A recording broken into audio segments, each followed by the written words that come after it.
All right, what's going on, everyone out there on the interwebs? Welcome to the third annual 22. Well, it's not really annual. 22 Shots of Moodz and Horror podcast. It kind of is annual because this is our Christmas episode that we'll be doing every year if we're around that long. I suppose we want to apologize for missing last week. Shit goes on, and yes, who would have thought it would have took that long to find some tampons? Yes. My vagina was stuck with blood because of finals, so we could not do an episode because I watched jack shit. And this week's kind of the same, but we'll get to that in a bit. Okay, I'm your host, NESRuler22. If you want to follow me on my channel, it's youtube.com/NESRuler22. I'm here with my co-host, JP. You can follow him at youtube.com/doubleshotj. My other co-host, Moodz. You can follow him at youtube.com/Moodz616. We got your typical show today. Be starting off with what you watched, and then we're going to go into the movie of the week, which this week is the original Black Christmas from 1978, right? Or 76? 74. I guess I'm a bad host. And then after that, we'll be going into our typical JP news, but before we get into what we watched, JP wanted to say something, so go ahead, JP. Yeah, this is kind of a recommendation, really, and I could have just thrown it in what we watched, but it's kind of a little bit separate. It's called Treevenge. It's from the year 2008, I believe, or something like that. It's a short film. It's Christmas holiday funness. Have you ever heard of this? No. Okay, well, it's from Jason Eisner. You know who that is, right? Correct. Hobo with a shotgun. Yeah, that's why I figured you would have seen He's from the foreign land of Canada. Yep, which we'll be doing a feature on Hobo with a shotgun in 3 weeks, I think we agreed on.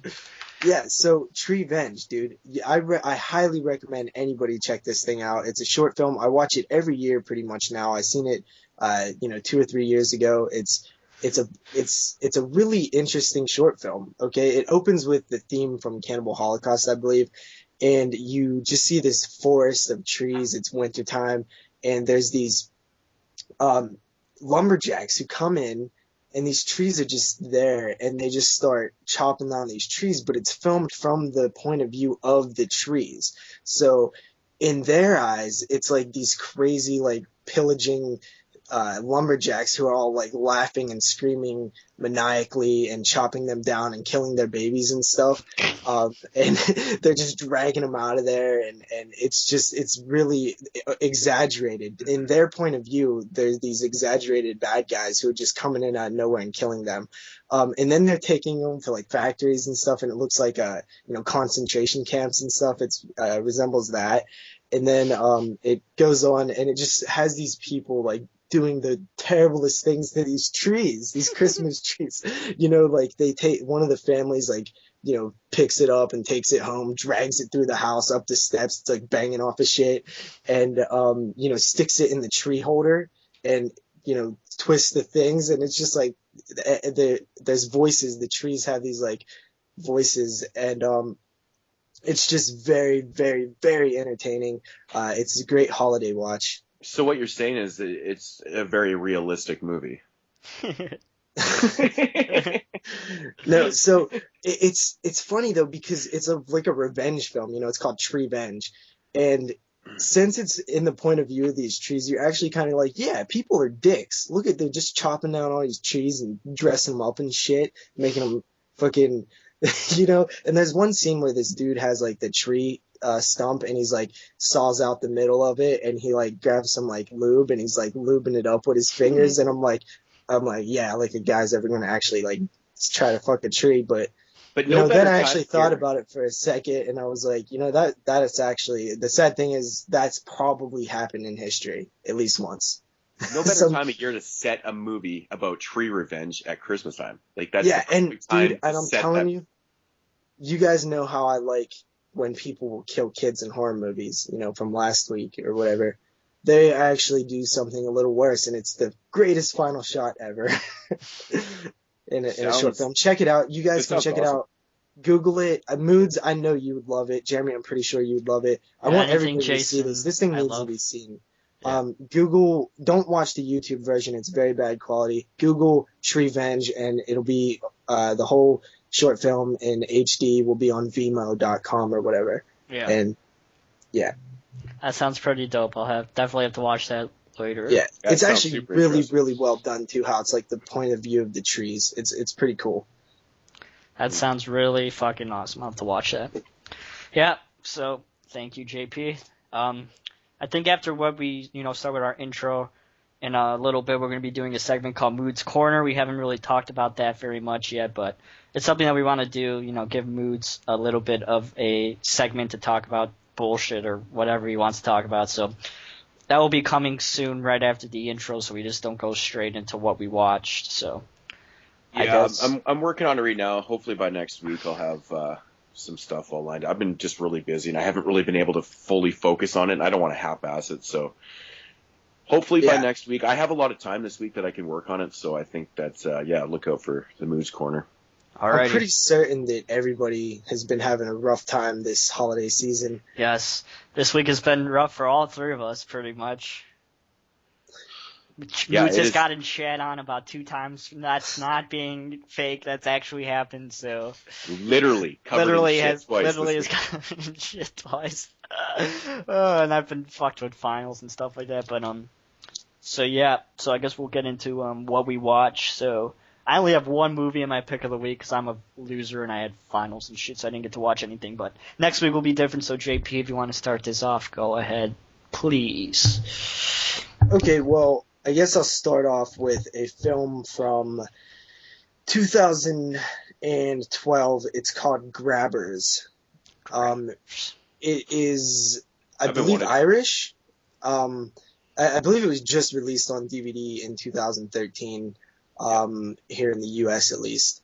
This film is about these tentacly type of monsters. Before I seen it, I heard it was very reminiscent of Tremors, and you know how you see company or websites say Shaun of the Dead crossed with Scream or something, and you never really believe them. This is actually one of the cases where it's actually very real. It really does feel like a Tremors type of movie. It's an IFC Midnight, right? I think it might be, actually. I'll have to pick that shit up then to add to my... Oh, that was released by IFC Midnight? I had no idea. I'm looking on Amazon now. It's IFC Midnight. Okay, yeah. Right. That's cool. So, It's set in this Irish town. I actually watched this 2 weeks ago, so it's not very fresh in my memory. And there's these monster tentacle things that show up, and the cool little, plot point here is that they won't really eat you if you're drunk, which causes these Irish people to just get smashed in a bar. And it really leads to some funny moments. CGI heavy, definitely a lot of CGI, but it's kind of well done. There's some decent practical effects also mixed with CGI, which definitely makes it look a little better. Overall, it's just a fun movie. I think that's the main thing.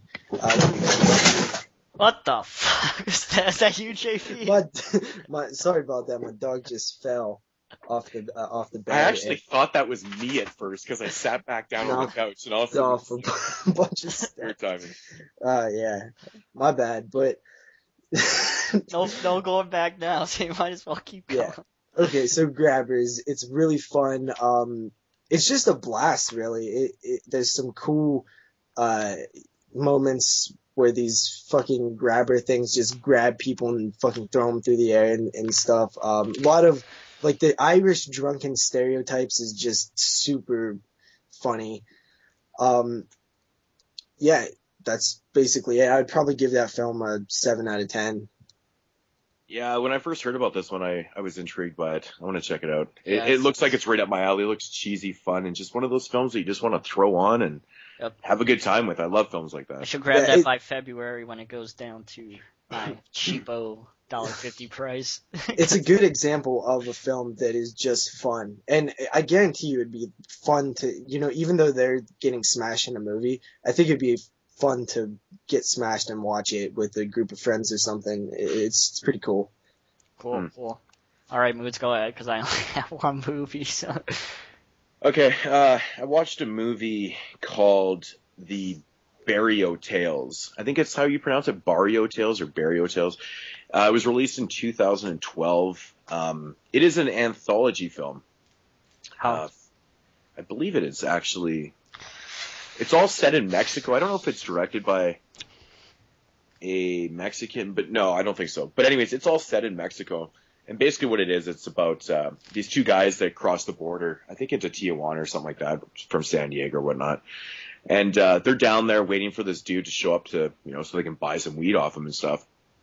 Anyways, this other guy, or the drug dealer that they're supposed to be buying the shit off, it doesn't show up, but this other guy, is there.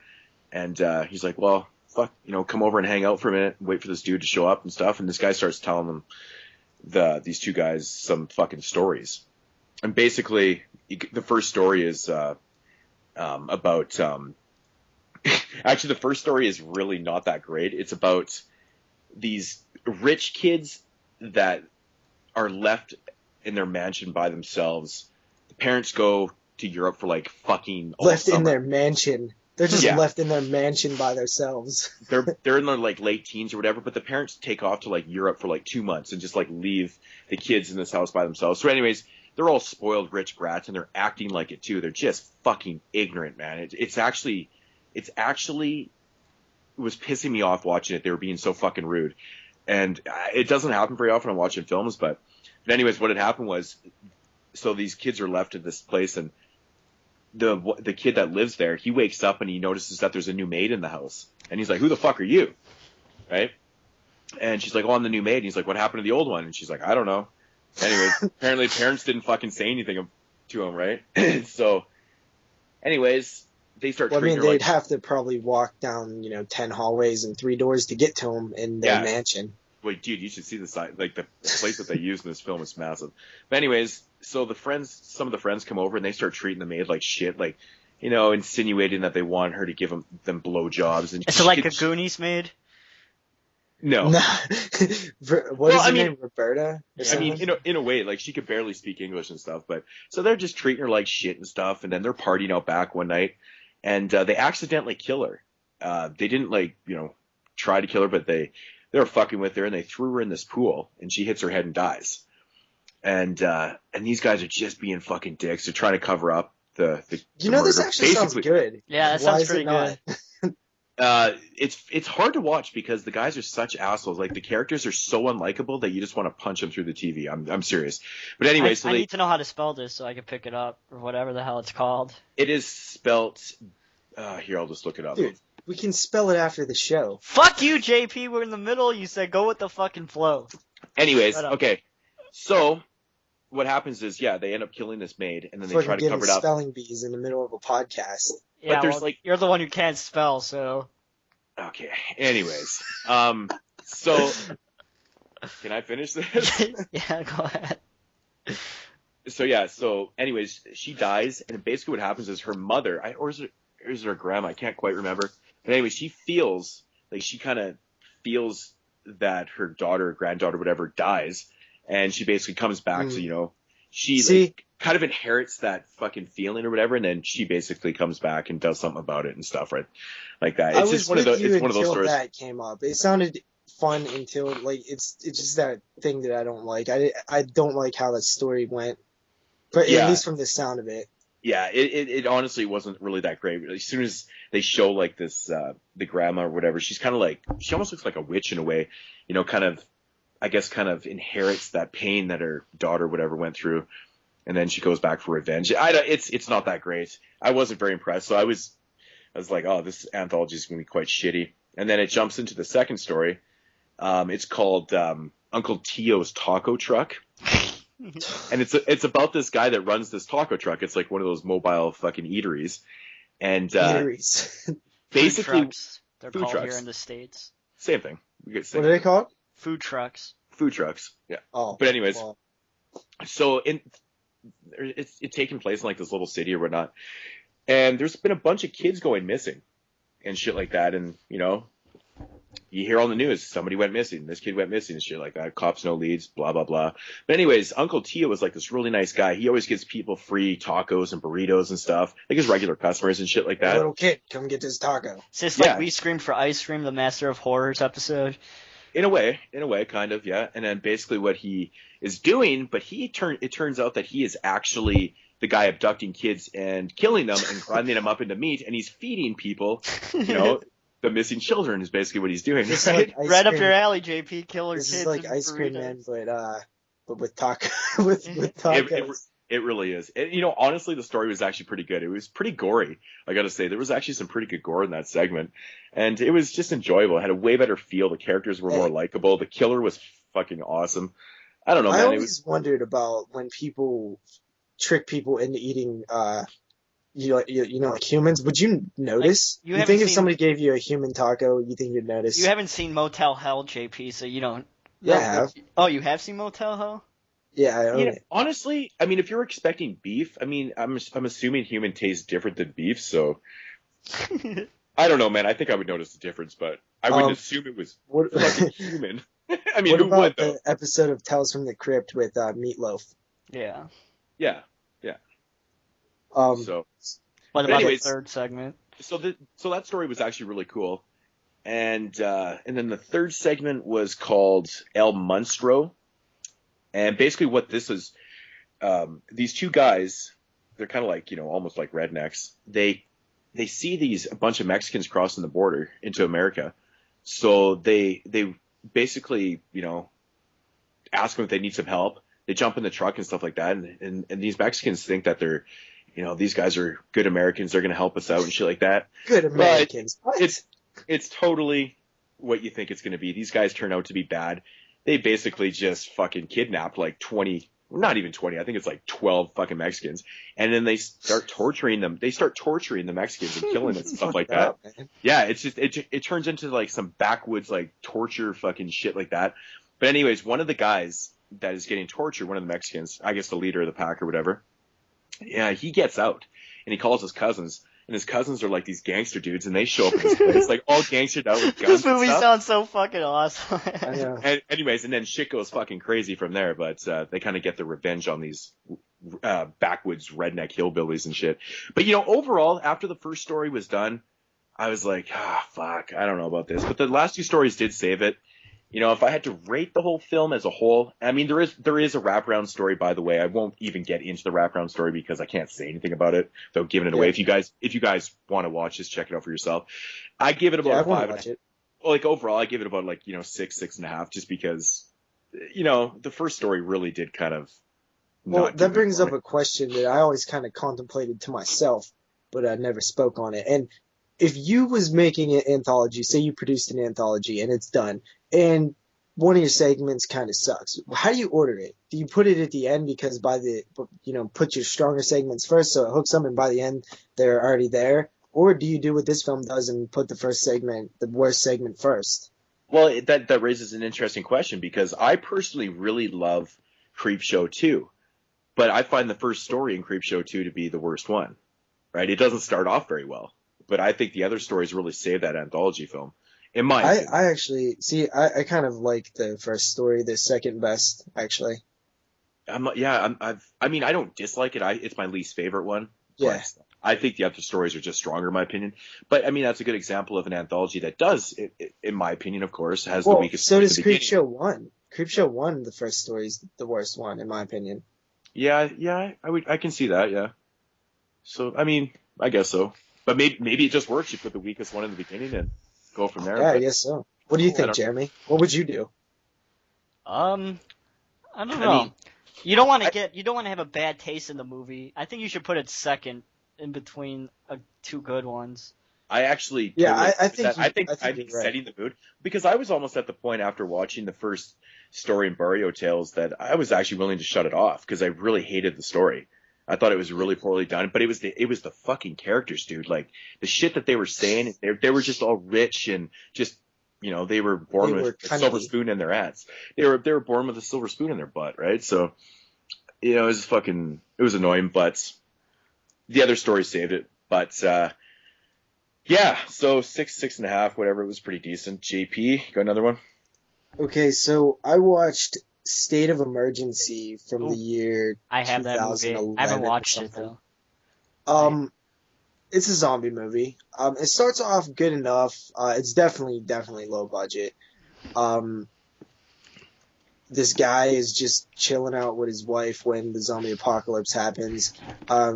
There's like a big like warehouse close by him, and he eventually starts.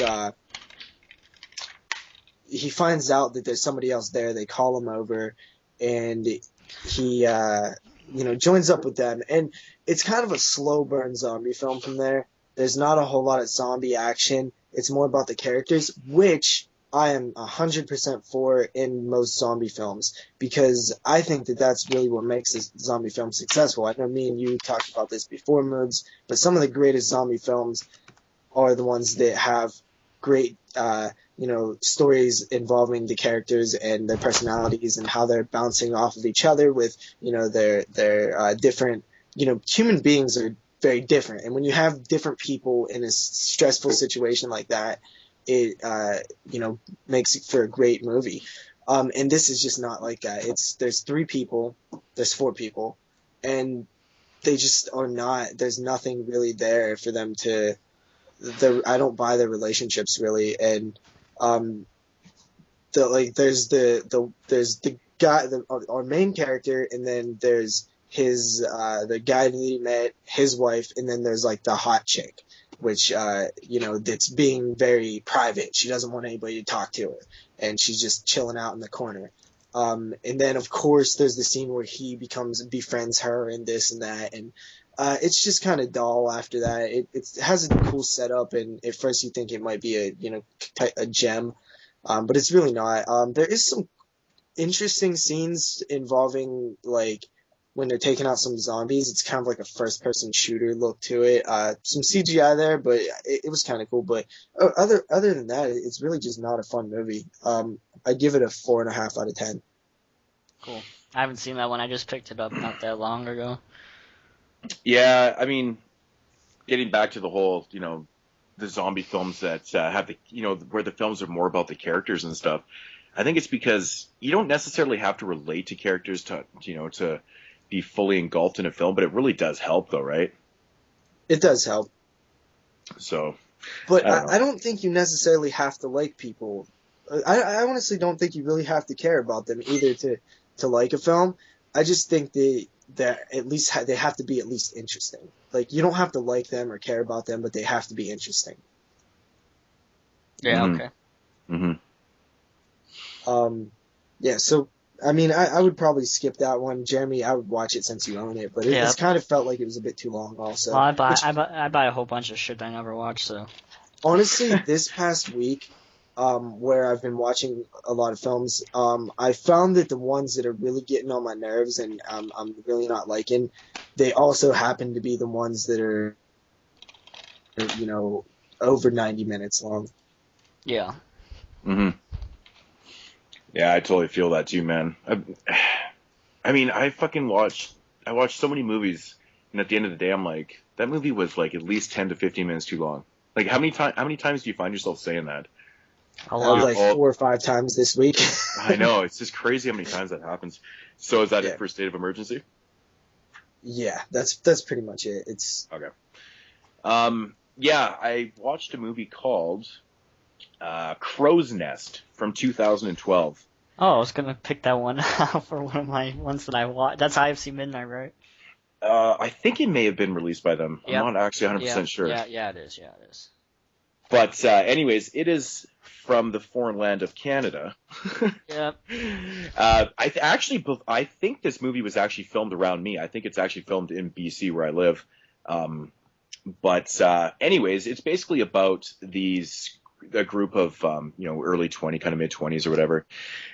They are told of a place called Crowsnest where you can buy beer for half the price. Of course, that is the story. Damn. I know, right?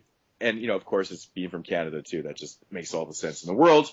But anyway, so they hear about this place called Crowsnest where you can buy beer for half price. So they get there, they get the beer, and on their way, or then they're warned to head back right now, or else they're gonna fucking die by these people, because there's some like backyard or backwoods fucking killers, and maybe there might be. So anyways, they don't really take it serious at all, and they start driving back. Well, this RV comes out of fucking nowhere, and basically kind of turns into like a road horror kind of thing, but it's like in the backwoods, like on gravel roads and stuff like that. The setting's actually pretty cool. It's very secluded. It's very kind of claustrophobic and stuff. It feels like if you were to break down right there, anything could possibly happen. You're pretty much fucked, right? Like there's no civilization anywhere. Has that type of feel, which is very cool. But this movie's been done before. This movie's trying way too hard to be the Blair Witch Project with a fucking RV. I'm sorry, but this shit was tedious, man. The characters were, all of a sudden this dude comes out of nowhere, smashes them up with an RV, and then ends up fucking, taking this one girl, and they eventually track down the RV, and they try to rescue this girl out of there. And anyways, it turns out there's like two guys in here. They're torturing and killing, and there's really no reason why they're doing this. There's nothing. The movie doesn't give you anything. These guys are just doing this shit because whatever. But it's shot, from first person because this dude's holding this camera. He's basically documenting everything. Wait, so this is a found footage film? Yeah, it's basically a found footage film. Mm-hmm. But it's not very shaky cam. Like he was actually, filming, and like kind of normal and stuff like that. So it was kind of like Chernobyl Diaries. I mean, in a sense, kind of like that, yeah. Yeah. But so it's basically a found footage film, and this guy catches a lot of the shit on videotape and stuff, and it kind of turns into your very cliched backwoods kind of killer type film, and then it ends. But it's trying to be like the Blair Witch Project mixed with like every backwoods kind of killer film, found footage style. So it doesn't really have a lot of substance. The story, I mean, I just don't like the fact that you don't know why. Like, these guys are just doing it just because. Is that really believable? Like, I mean, it is, but it isn't. Yeah, I mean, it just depends about the context, really. Because sometimes people say, like, when somebody just does something and you don't know why, like The Strangers, for example. Yeah. It kind of works that way, but I love sometimes that film. it won't work. Like, you the know what I only mean? ones. But I guess they kind of hint that, like, people must have known that these people existed out here because they were warned, head back right now or you might die. Yeah. Kind of thing, right? So they obviously knew something was going on there. But the best thing about the movie is that the found footage style isn't overly excessive. Like, it's very watchable, Well, And there actually is a couple pretty decent deaths. I will give them that. There was one death that I was like, holy fuck.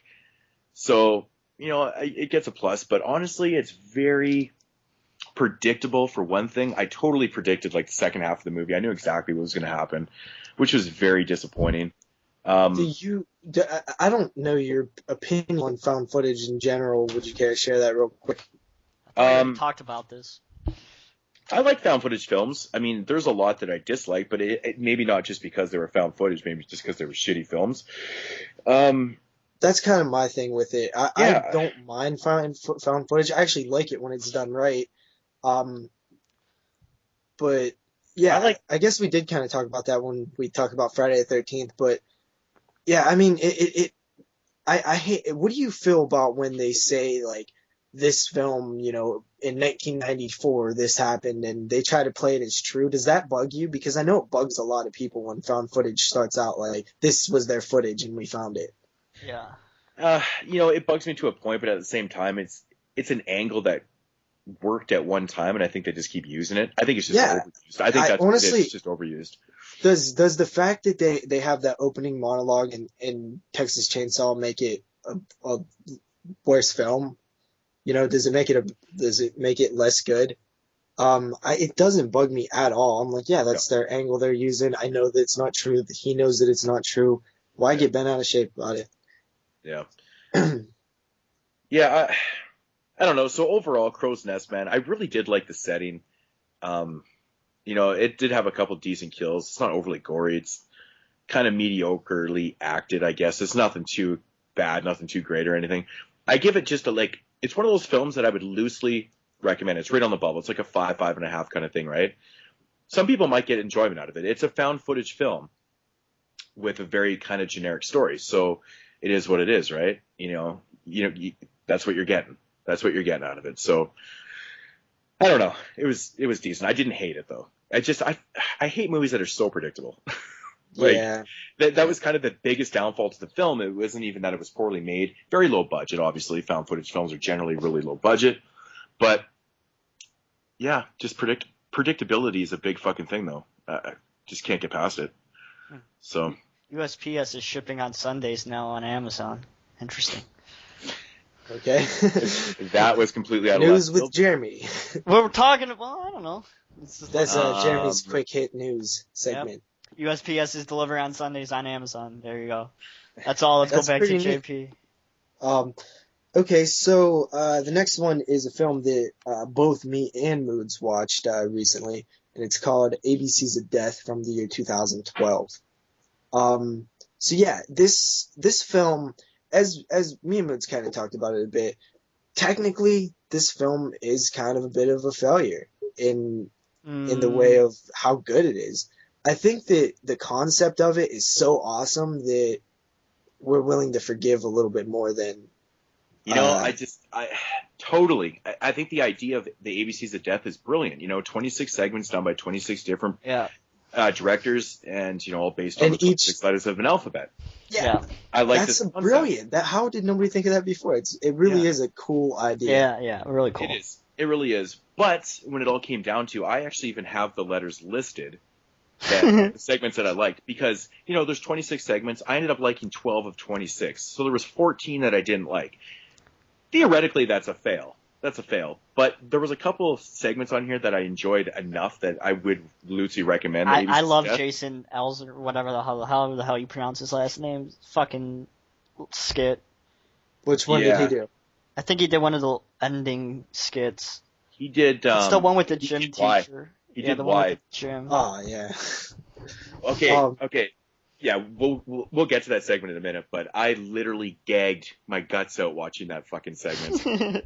I was not even the fart one. You didn't gag your brains out. No, that doesn't bug me. But dude, the Y for Young Buck was making me gag. It was so awesome. I was laughing so hard and gagging at the same time. I'm like, this is brilliant. This is so good. This is everything that guy does is not bad. That's what's funny. When Moodz told me that he was gagging watching that segment, I was like, really? I don't think I ever gagged watching a horror film. And then when I was watching it and thinking about gagging, and I was starting to almost gag, I was like, oh, this is so fucking gross. Honestly, it's how up tempo the music is at that point, and how wet it is. Dude, how wet that fucking it's so gross, man. When he filmed it, I was like, that is so good. But anybody that can make you gag and we're talking about it, so it's obviously good, right? Yeah. It was very good. Yes, that one. I like the claymation one too. I thought that one was pretty That's interesting. probably my favorite one. Hold up. The setup of this film is, it's an anthology film. Like Mood said, 26 directors, 26 letters of the alphabet. Each letter, the director would pick a word and direct a segment revolving around that word. So you kind of have a complete freedom to do whatever the hell you want. And the idea and they were each given, I believe, $5,000 or something to direct their segment. It had to be under 3 minutes long or something. You would think that out of, with that resources, you can create something that would be worth watching. The one cool thing about it, though, is that if you don't like one, the next one starts in 3 minutes. Yeah. But the problem comes when you have, 3 or 4 Well, they were a letters little bit longer than that, though. Yeah. But so yeah, if you have 3 or 4 letters in a row that you don't like, it kind of adds up a bit and it gets a little annoying. Yeah. But getting back to the whole thing of anthologies not really starting out that great, this is another perfect example for me, anyways. To be honest, man, I think I liked A, and then I liked F for fart because I think farting is hilarious. I thought it was funny, but I didn't think it was amazing. It was so strange. It's not amazing. It wasn't, but it was just the fact of farting. They made a whole segment based on farting. I think that's so funny. But anyways, it was super. It was kind of what was it yeah, but it was an exaggeration of Asian cinema or something, that weird Asian style that happens in films or something. It was just odd. It was just a weird one. Iguchi, I think it's Noboru Iguchi. He's the guy that did Wait, what was his name? Zombie Ass Toilet of the Dead. Iguchi. His name is Noboru Iguchi. Nailed it. Yeah, he's he's a pretty good director, man. He's got some good movies. But anyways, yeah. So Wait, so wait a damn minute. This guy also did Toilet of the Dead. What is this dude's fucking fixation on asses and crap and farts and stuff? I know, it's funny, isn't it? It's a little odd. But he also did he did The Machine Girl.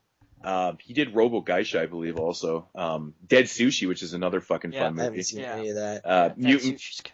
Mutant Girl Squad, he did that. So he's done some really fun movies, but yeah, he does have some weird fetish, kind of weird shit in his films, that's for sure. But yeah, anyways, getting back to the point of anthology starting out kind of weak and ending off strong, I found that myself liking pretty much every segment towards the end of the film. Like, I loved U, W, X, Y, and Z. I thought those 5 were basically the 5 of the strongest ones in the entire anthology, and there was to end the whole thing. So my overall feel and thoughts on the ABCs of Death was, I'd actually recommend this because it ended so fucking strong for me. Well, it's something you got to check out. If you're a horror fan, it's just something that's a cool concept, an anthology that you just probably have to see. You'll probably enjoy. I honestly see most people having this is one of those rare cases where I think you would think that unanimous. I'm not even going to try to say it. You would think that most people would unanimous. Unanimously. Man, I'm the one that usually can't speak. What's going on? Yeah, I know. You would think that most people would kind of feel the same way about this one. There's some hits, there's some misses, a lot of misses. The ones that are cool are pretty cool, and it's just something that you kind of need to see because the concept's cool. I think that's what most people would say. Yeah, going into this one, I kept hearing that D for Dogfight it seemed to be the most popular one that everyone kind of liked. I actually didn't really enjoy that one. I thought it was alright. That was one of the ones I didn't too. Like. Yeah, see, my problem with D for Dogfight is it felt too much like a fucking commercial. Yeah. It was but filmed that's kind of, it was really stylized. Like the guy did his style. But I just didn't like the way it felt. The reason I was expecting it to be a fucking Red Bull commercial. Right at the end, drink Red Bull, you will have a bigger cock or something like that. But the reason it's filmed like that is so that because they're working with a live dog. If you're doing shit in slow motion, then you're gonna have to do that filming with a dog to make it look real, like he's really biting and stuff. If you just show him nibble, it's not gonna look real. Yeah. But if you slow it down to where you see it, then it looks a little. I thought it was pretty decent. It's not a shitty. I just didn't enjoy it. It's definitely not the weakest one in the movie. Like that. Definitely not. There's some pretty bad ones. I didn't write down the ones that I didn't really care for. Dude, that one that was the alternate dimension thing was so stupid. I saw the movie. I sat there waiting till midnight struck on the day it came out, so I watched it way back when it first came out. So I'll have to revisit it. You know whose segment I really, really liked?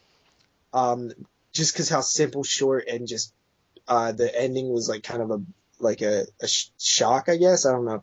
Was Ty West's segment, Miscarriage. I forgot he even had one on there. Oh yeah, Miscarriage is pretty cool. Yeah, just because it was I was like, what is this chick doing? She's plunging a toilet, and then you just see it's just what? Which one is the one with the fat person?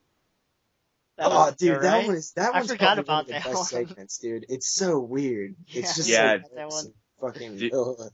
I think one of the clay animation one was really good. The T for toilet. I think that was the one.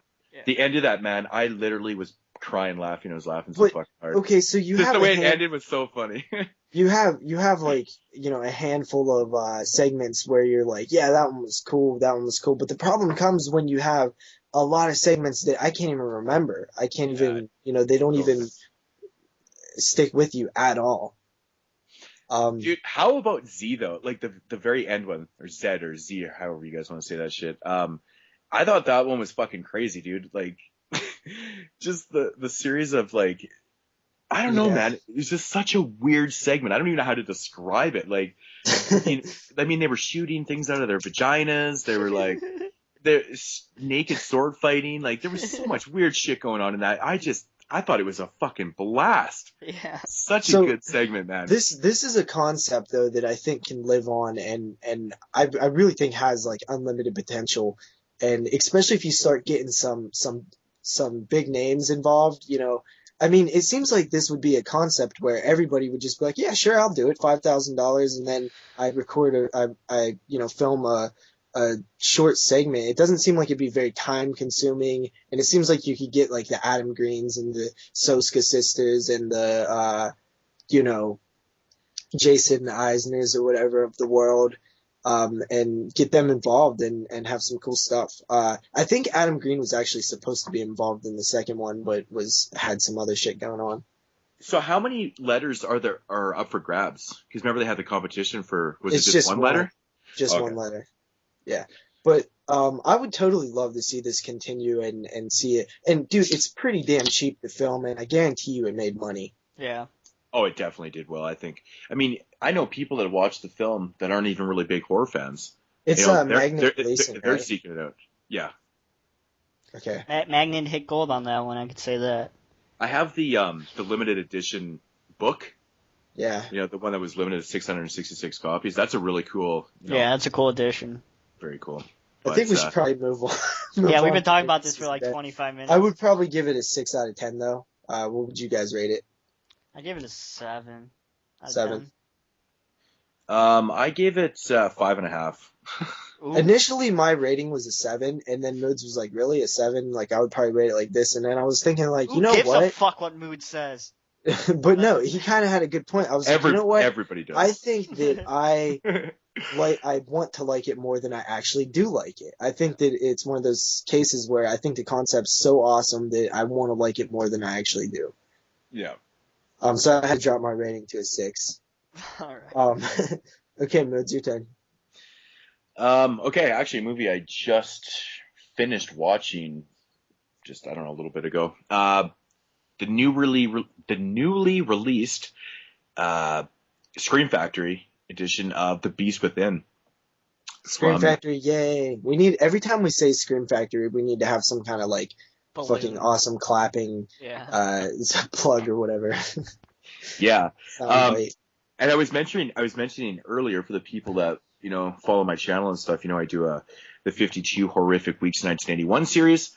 Yeah, this one, you know, unfortunately was released with, you know, a week left in my series. And this, of course, is from 1981. I wish it had been released earlier in the year so I could have, you know, at least done a review sometime in the year for it. But, yeah, The Beast Within tells a story of, it follows a character named Michael McCleary. Basically, he's an 18-year-old kid that is kind of entering manhood, or he's beginning to become like a fucking, you know, an adult. 18 already? Yeah, well, he wasn't born 18, but no, like he's 18 and now he's hitting that kind of manhood kind of thing. Anyways, that's what the story is. But anyways, I was 15. I don't know what the hell that kid's problem is. What the backstory is in this film is that I guess it would have been obviously 18 years earlier. His mom was out on a date or whatever, and she got attacked by some kind of weird creature out in the bush. I already like the way this movie's going. So basically, what they're implying is that she was raped by, you know, this beast or whatever, and then she had a child that's normal. Like, she has a child that looks like us, very normal and stuff. So when it hits 18, all of a sudden it kind of starts changing. The kid starts changing. He starts becoming very aggressive, and he starts getting like these. So it doesn't show the rape, right? No, not really. It shows her being attacked. Do you think it would have been better or worse if they showed it? They didn't need to show it. It's totally implied. It's one of the, okay. Yeah. So he's 18 now, and he's starting to change, and like he's getting very aggressive and shit like that, and he doesn't really know why. Because I don't really think that he was even told. I don't think they ever revealed that, you know, that his mom and dad told him that he was, you know, possibly the spawn of a rape. I don't think that's something you tell your kid, man. Yeah, I don't think they do. But anyways, so he starts getting like this thirst for like, you know, flesh and stuff, and so I think he basically kind of figures out that, you know, something's wrong. You know, like something happens, and so now he's on a quest to figure out or find whatever. Like he finds out what happens to his mom and stuff like that, and now he's on a quest to find what the fuck his dad is or where he comes from and stuff like that before it's too late. Because what he starts doing is he starts attacking people and he's killing them because he's like the beast within, right? This is like a really cool concept, though. I like it. So he's trying to stop it himself too, but he can't because he's getting so thirsty for flesh and blood, and he starts killing people. And man, I gotta say, man, Teen Wolf? Teen Wolf? So, Like, anyways, what the fuck? that's basically the entire premise of the film. I mean, but I actually think about it. If Teen Wolf didn't exist, Teen Wolf would be a good name for this movie. Pretty much, yeah. So, overall, man, it's a really fucking fun movie. I will say it runs a little too long. They probably could have cut this down a little bit. It's about 100 minutes, and there is some parts that I think that are a little bit too much developing, kind of like you don't really need that stuff in there.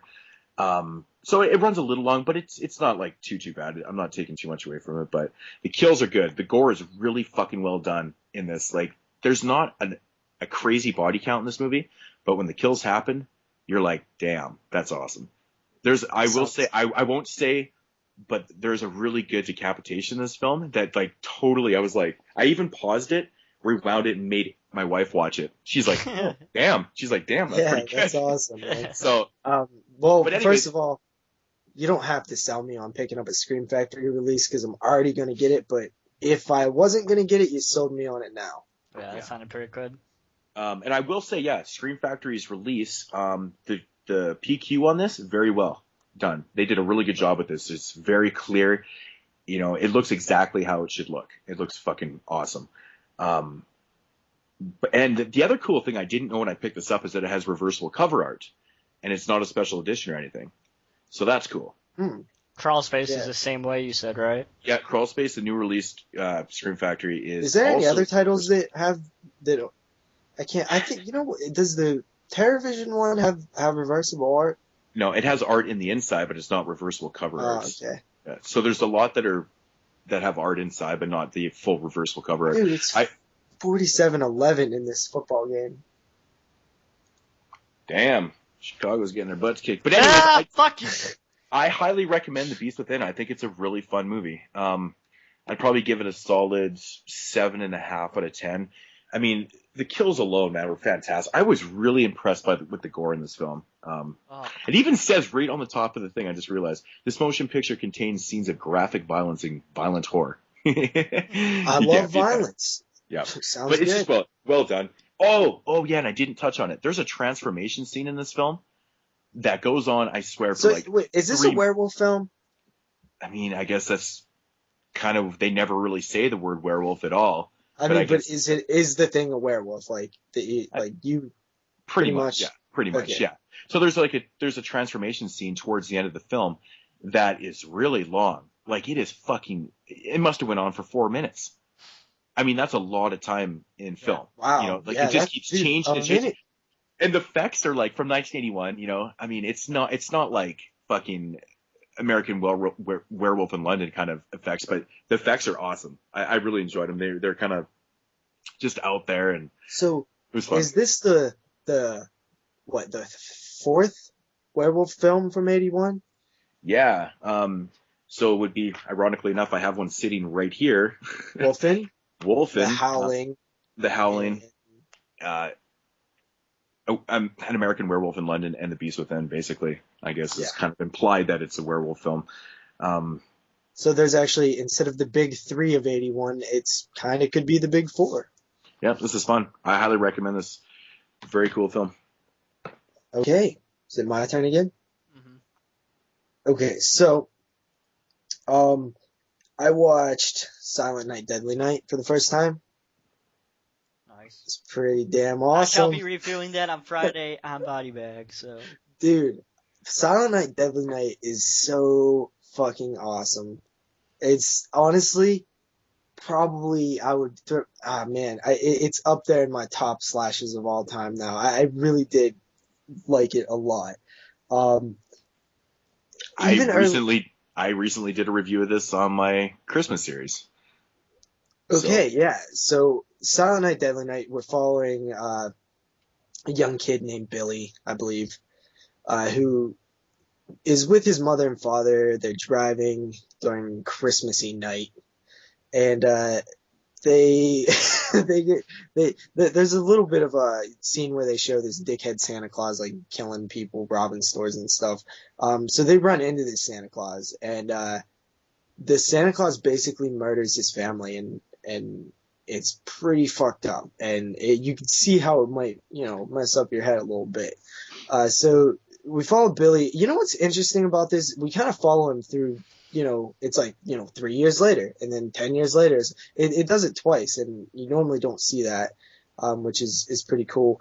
So you just follow this kid as he's growing up, and then when he's basically 18, he has a job. He was in, mental places and stuff where he got problems. And it's basically a slasher. He goes crazy one night, dresses up as Santa, and starts killing motherfuckers. Well, he doesn't actually just dress. I mean, when he gets the church gets him that job at the toy store, and it's like a couple months before Christmas, and then Christmas time hits, and then all of a sudden, his attitude kind of changes a little bit. He's a little freaked out and stuff, and his work goes to shit. So what they do is they dress him up as Santa Claus, to the in-store Santa Claus, so he can talk to the children and stuff, and that's basically what sets him off right there. Yeah. Now he's in this outfit, and then he just fucking snaps. Yeah, you're absolutely right. There is like a specific point in the film where you just see him snapping, which is good. When you see, for slasher, that's something that kind of surprised me about this one. Slashers typically don't have a lot of depth to the characters, and they don't really deal with except for like a handful like Maniac and stuff. It doesn't really deal with a lot of emotions with the characters and stuff, but this one has a lot of that. It has a lot of like, honestly, early on, the scene with the grandfather, when he meets his grandfather who's like in a home, and the grandfather's like not talking, and then when the parents leave, it's just this little boy and his grandpa standing there that he just met, and he starts talking to him. He's like really creepy and a dick. Like that's what I love about the character development in this film, because the little boy is innocent. His grandfather basically puts the terror into puts the fear into him, right? He plants a seed in this kid's brain, and so this is this is the start. And they do the backstory so well with Billy, because like right after his catatonic you cut out. Oh no! Come on. He starts freaking out in the car, saying to his mom, Santa, I don't want Santa Claus to come. I don't want Santa Claus to come. And then that event happens where his parents are killed by Santa Claus. So it really fucks him up. But I really like the developing character of Billy in the Catholic Church, or in the school or whatever, because they show Mother Superior. She's such a fucking bitch. She knows that Billy's terrified of Christmas. She makes him do shit like, participate in activities, Santa's knee, and then of course, what does Billy do? He punches Santa Claus out because he's fucking terrified. Dude, he punches Santa Claus out, yo. I love how Mother Superior totally treats him like shit, and that totally, it makes his character what it is. He was tormented in that school. It was, and he was orphaned already and shit like that. And I really like that, and then it jumps to 10. This film has a reputation for. Being just terrible, having a little bit of technical difficulties. Yeah. Shit. Where do Moodz go? All right. Anyway, I'll carry on so it isn't too weird. Yeah. Go on. So this film is kind of known as just being Ebert and Siskel did that thing where they just this film was like depicting Santa Claus with an axe and stuff, and it was a huge deal, right? Parents boycotted it and stuff. So before seeing it, I always kind of had that thing in my head where I just thought it was, another slasher that was kind of, just pushing boundaries and really didn't have a lot of substance to it. But I was extremely surprised to see that there's a lot more to this film than just another slasher. Mm-hmm. Yeah, there's so much more to this film. And this film actually has some really damn cool scenes. I think one of the cool scenes is when, he steps in front of where, the shot, right? And the axe is dripping blood, and then he fucking decapitates the snowman. That's such a fucking cool scene, man. Yeah. It's such a cool scene. But the scene early on when he's talking to the grandpa, it actually was kind of creepy, dude. Like, his grandpa was like that, like evilish, like fucking had the looks that he was giving him and stuff, and he really just genuinely scared the kid, and that's creepy, right? He's this grandfather who's trying to scare this kid, and then of course you have that new release is uncut, but the DVD quality drops and comes back to being normal quality again, which doesn't really bug me at all. Mm-hmm. And it kind of made me wonder, why the fuck is Friday the 13th films not uncut available yet? It's insanity that those films you cannot get uncut. What the Come on, keep going, JP. Okay, so Fucking asshole. Silent Night, Deadly Night is a great slasher. I had a lot of fun with it. Linnea Quigley scene, that is a great scene, that great kill right there. The Linnea Quigley scene. You guys familiar with that one? Yeah, that's a good one. Of course. It's classic. So, yeah. I don't know. I keep cutting out here, so no.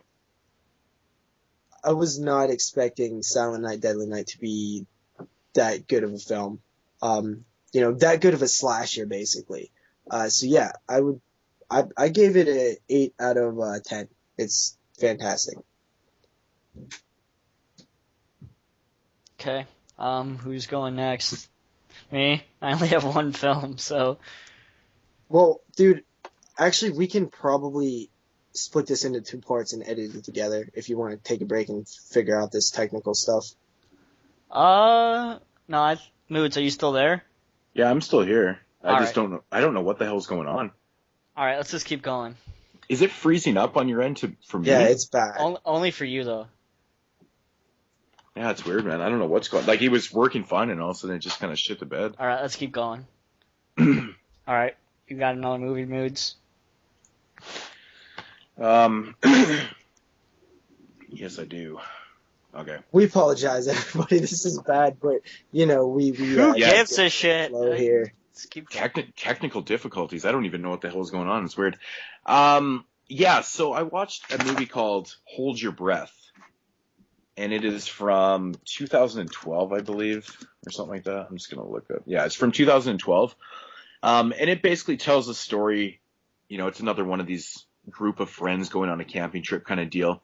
And there is a myth or a legend that if you don't hold your breath when you drive by a cemetery, evil spirits can invade your body and, basically take your body over, and they can become the killers and stuff like that.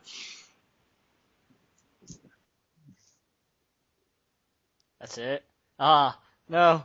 Frozen up again? Yeah. Just drop the audio, dude. Drop the audio? To audio. Just audio. All right. Okay. That's so weird. I was mainly just talking about Moodz, but I guess I we don't know got what's it. going on. Anyways, so there's this legend, that this urban myth or whatever, that if you drive by a cemetery and you don't hold your breath, evil spirits can invade you and take your body over and stuff like that. So that's essentially what happens. They come across this abandoned jail and stuff like that, and they decide that they're going to go, take a look around in this place. And of course, when they drove up to this abandoned jail, one of the characters didn't hold their breath, so he got invaded by the spirit. And this so now movie sounds fucking. Yeah, so he becomes a killer. But this thing can fucking jump. This spirit can jump from like body to body, right? And it's just a really fucking. It was. I mean, the premise is okay, I guess, but just a really poorly executed film. There's a backstory of the main evil spirit that invades these people's bodies and stuff and makes them kill people, and is about this dude that was executed in this jail. He was like the most badass fucking killer ever, and they basically put him in this electric chair and fried him and stuff like that, and fucking toss his body out in the cemetery and shit like that, and that's what it is, man. It's basically just a spirit jumping from body to body, killing off people and shit. It was really, really shitty. I would not recommend this film. I gave it like 4 out of 10. There was a couple pretty decent kills, but the idea was okay, but just executed very poorly. Very shitty acting, very bad dialogue too, and you just don't care about the film. I just didn't care about it at all. Yeah, that one doesn't sound too fun. No. Not a good one. Yeah. How many more of these are we gonna do? Yeah, we've been going for an hour and 10 minutes, so. Okay, so like 2 more Sure. each. Sure. Okay. So yeah, I watched Santa Slay. Sticking with the holiday spirit. Had to get in some Christmas movies lately. I know Mood's been watching a ton of Christmas movies. Um, dude. So Santa Slay is fucking awesome. Also, I agree. the first scene in Santa Slay is the perfect like. If you're not sure if you'll like Santa Slay, watch the first scene and you'll know if you'll like Santa Slay or not. Yep. Mm-hmm. Oh, I totally agree, man. The opening scene is fucking phenomenal. It Yeah. totally sets And the whole mood for that film, man. It's this great. is, I don't know, I don't know if this is just a weird film to me because the person, Bill Goldberg or whatever, who's like a WWF wrestler or something. He right? was the best fucking badass WWF wrestler. Okay. And he should come back, but I'm not going to get into that right now. So Okay. keep going. It's just that. Oh, wait, and he's a Jew. Sorry, I just had to throw Is that. he really? Really, I didn't know. Goldberg. Dude, who would have thought Santa Claus was a Jew? Is that actually his real That is name? crazy. Yeah, he's a Jew. Bill Goldberg. I don't know if it's because this film's a foreign film or what, but how the hell did they get him involved? I don't even get this. Like it seems so weird that this guy is Santa Claus. Does anybody else feel that way? Like how did this even film come together at all? Like how did this happen? It's a weird film. Well, when did it come out? 2005? When did it come out? Yeah, 2005. All right, so Goldberg was kind of, dying a little bit. I mean, he's still kind of, relevant. He's dead? No, dead in the wrestling world. Oh, He kind of quit the wrestling world. WWE around this time. Well, it should have been WWE around this time. So, I think he needed something to do, so I figured they say, hey, I'm a Jew, Okay. I'm going to play Santa who kills people. So the reason I was saying this film, the story to this film is ridiculous, and you know that going in. Once you start watching it, you know that it's going to be ridiculous. But the fate of the world, the backstory to this film is insane. The fate of the world was decided by this fucking game does anybody know the name of what that game's called? Wasn't it just a curling match? Curling, yeah. Is that like a foreign thing? It's in the Olympics, dude. Come on. Dude, it looks like the most boring thing ever. Who would watch that? Who would actually watch that? Unless It's in the Santa Claus Olympics, was so- battling Jesus. Curling's actually pretty fun. It's not so bad. Okay. But yeah, the storyline's ridiculous, but I totally agree. So the 54 fate of the to world. 11. Oh, Jesus. Keep Well, going.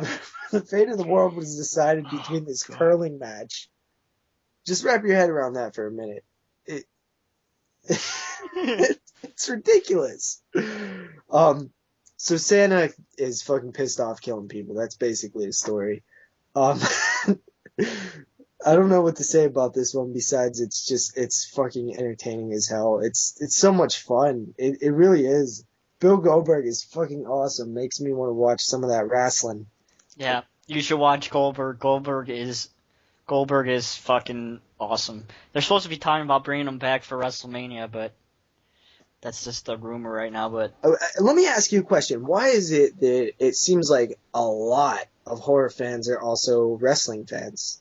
I've noticed that, talking to people in the VHS community a little bit, So you've noticed that too then, huh? I talk to people in the VHS community a bit, and they're, I see, I'm part of some groups on Facebook who, sell horror VHS, but, everyone on there, is huge into wrestling too, which is, it's weird that I think that we all grew up with horror and wrestling, at least a lot of us grew up with watching wrestling, so I think maybe that's why. Because wrestling tapes, were still a huge part of going to rental stores too. You always saw, wrestling tapes because not everybody was able to watch, the pay-per-views every month, back in the day where cable was, shit.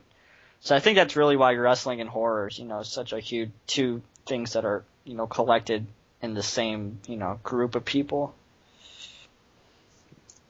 Yeah. I watched a bit when I was, back in the WCW era. Yeah. I watched a lot, but really haven't since then. So yeah, I mean, I don't really know what to say about Santa's Sleigh besides it's awesome. It's fucking cool, dude. Yeah. What do you think, Moodz? Tell me something about this movie so I don't sound like an idiot. Moodz. This thing is being such. Dude, this is the worst podcast ever. This is so funny. Like, I can't explain it. It just keeps cutting out. You guys keep cutting out, like, constantly to me. So, Well, you keep cutting out on us, so I know, just keep going. Okay, so Santa's Sleigh, I would give a 7 out of 10. I'm sorry that I totally failed reviewing it, but it's pretty awesome. Yeah, it really is a fun film. When you figure out why, like, the whole backstory in that film is so stupid, it just makes it so much more enjoyable. Yeah. I love it. I'm sure I missed all that conversation, but yeah. All right, you got another one, Moodz. Moodz. Fuck. Okay, so this is awkward. Oh God. Jeremy, what is the one you watched? All right, I watched Spiderhole put out by IFC Midnight. This is I've been watching some pretty shitty fucking IFC Midnights lately. Like 2 weeks ago, I talked about Crawl Space, and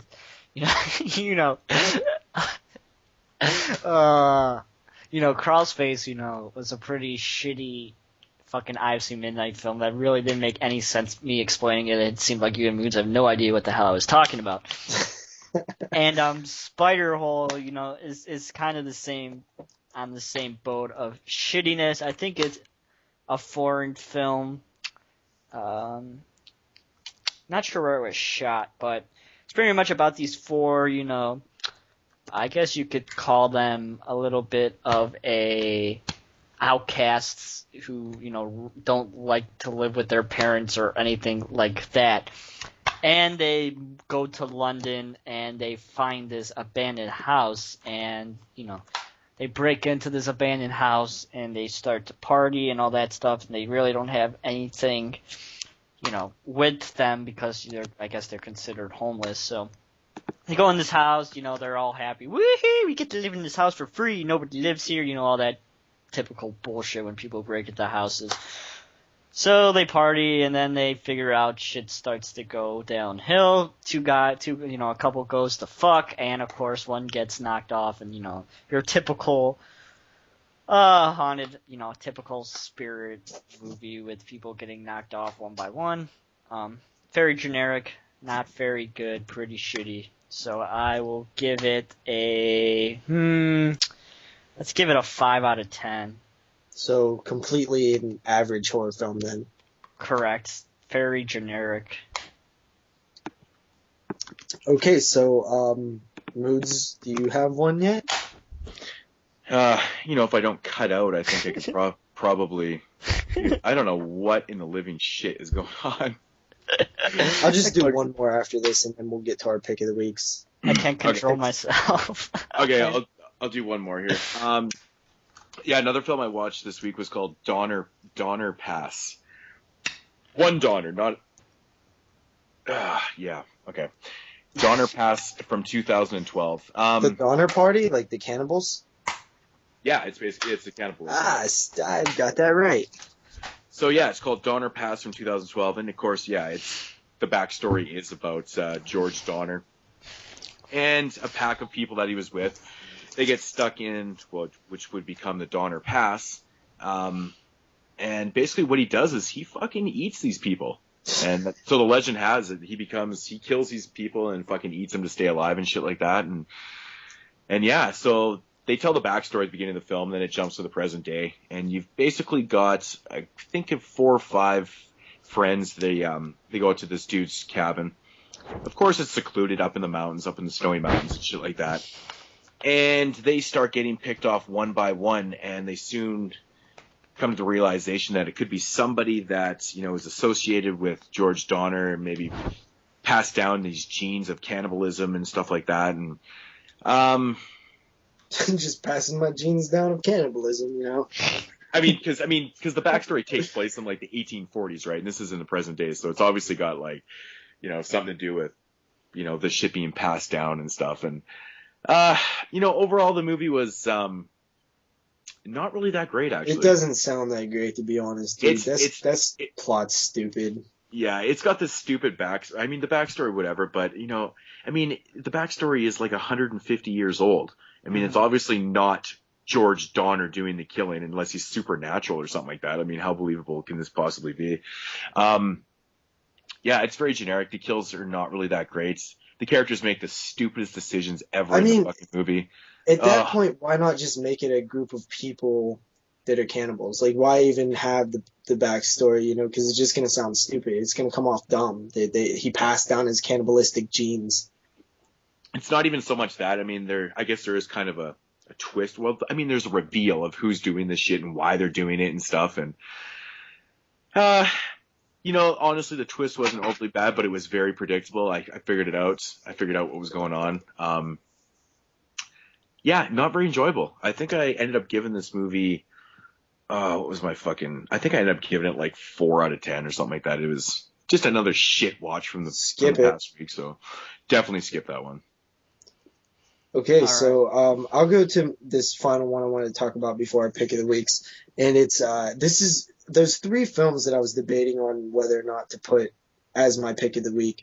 Silent Night, Deadly Night was one of them. Which obviously I didn't go with that one. And this was the other one. And the main reason I didn't choose this one as the pick of the week is because it's not really horror. It has, dark elements to it. I'd say it's about as horror as Antiviral was. This film's called Stoker. It's from 2013. It's a Chan Wook Park or something. I know I nailed that, by the way. But he's a good he's director. The guy. Yeah, he did what, like Old Boy and stuff, right? Yep. Thirst. Okay, yeah. So this is his first American film where he's doing it with American actors and stuff. And the writer to this film was actually kind of surprising to me. It's Wentworth Miller, who is the main guy in Prison Break, which I thought that was just weird. So yeah, Stoker. It follows this family who's kind of well off. The father just dies, and they're at a funeral, and the father's brother shows up, and the mother and the daughter were kind of unaware about the brother. The mother kind of knew of him, but he was very distant and didn't speak to the family and stuff. They didn't really know him. And he's basically there, and he's kind of, putting the moves on the mother a bit, but it's not, he's casually doing it. The mother's more interested in him than it seems he's interested in her, but he's just, very good at it. He's like the type of guy like Jerry Dandridge in Fright Night, you know what I mean? And the daughter is slowly becoming infatuated with her uncle, and it's very weird, and it's done in this weird way where you're not really sure if she is or if she hates him or whatever. It's a very specific story that you can't really get into. That's just the basic explanation of the story. You can't really get into it without spoiling things. But where the story goes is completely unpredictable. It's just an odd, very odd story, and it has these symbolisms and subtext to all these different things, and there's metaphors, and it's very, very well put together. I think any fan of film would appreciate this film for what it does. There's crazy good shots where there's these like fades where there's this one specific shot where I just thought it was like amazing. This girl's brushing her mom's hair, and it's zooming in into the hair, and then it fades to bushes, and shrubbery. Not like no, but and they're hunting, and it's just like it really is like simply like amazing to look at. This film is very dark in the areas where it goes. It's also, there's some pretty shocking reveals.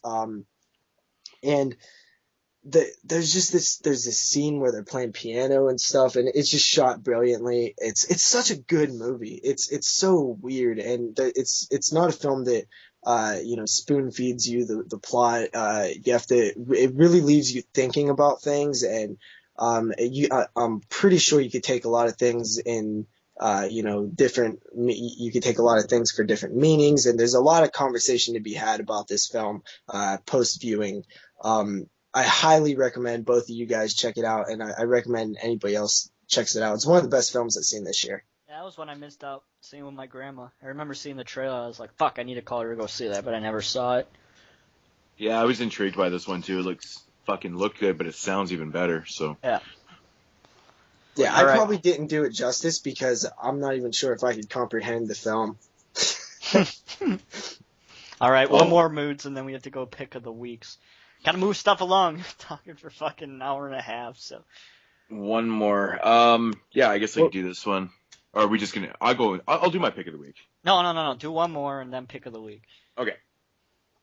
So I watched I believe this film originally came out in 2012. It was released in 2013 on DVD or whatever, and that is a movie called Under the Bed. Nice, I just picked that up. Directed by Stephen C. Miller. I believe that he directed Silent Night. Yeah, because I just reviewed Silent Night on my Christmas series, and he also did Scream of the Banshee too. And Automation Transfusion. That movie was low budget as shit. I heard that movie was absolutely terrible. Yeah, that movie actually is pretty fucking bad, to be honest. This one has a very kind of simple premise to it. It's basically about this fucking kid that's being harassed and taunted by this creature that lives underneath his bed. It's literally about something under the bed. I can't really. Kind of surprised that there hasn't been a film made about that yet. Yeah, and it's such a cool film because, obviously the kid knows, and his older brother knows that he can totally, vouch that there's something there, but no one else seems to believe them, of course, because the brother had like a little bit of mental issues and stuff like that. Like, he did some bad shit, and everyone kind of thinks he's a little nutty and stuff, and maybe he's kind of rubbing off on the younger son and stuff. But there's something definitely underneath the bed, and that's keeping them up, and it's terrifying them, it's fucking them up. The movie's a slow burner. Like there's a long build up towards the end. But the last half an hour of this film's fucking awesome, man. It was a great payoff. I really highly enjoyed it. I thought the creature looked fucking awesome. It's just great effects. So much fun. Really good dark atmosphere. Really cool setting. Good acting. And just a simple premise, though. That's what I love about this movie. It's such a simple premise. A creature or a monster under your bed. I mean, every kid went through this as a child. You always thought there was something there at one point in your life. Because I didn't have an under the bed. Yeah, well, for the longest time I didn't either because I had a water bed growing up. How the fuck did you sleep on that? I had a water bed too. That's odd. Water bed was the fucking. I wish I still had one, man. It was my favorite bed ever. But yeah, I didn't actually have underneath a bed then.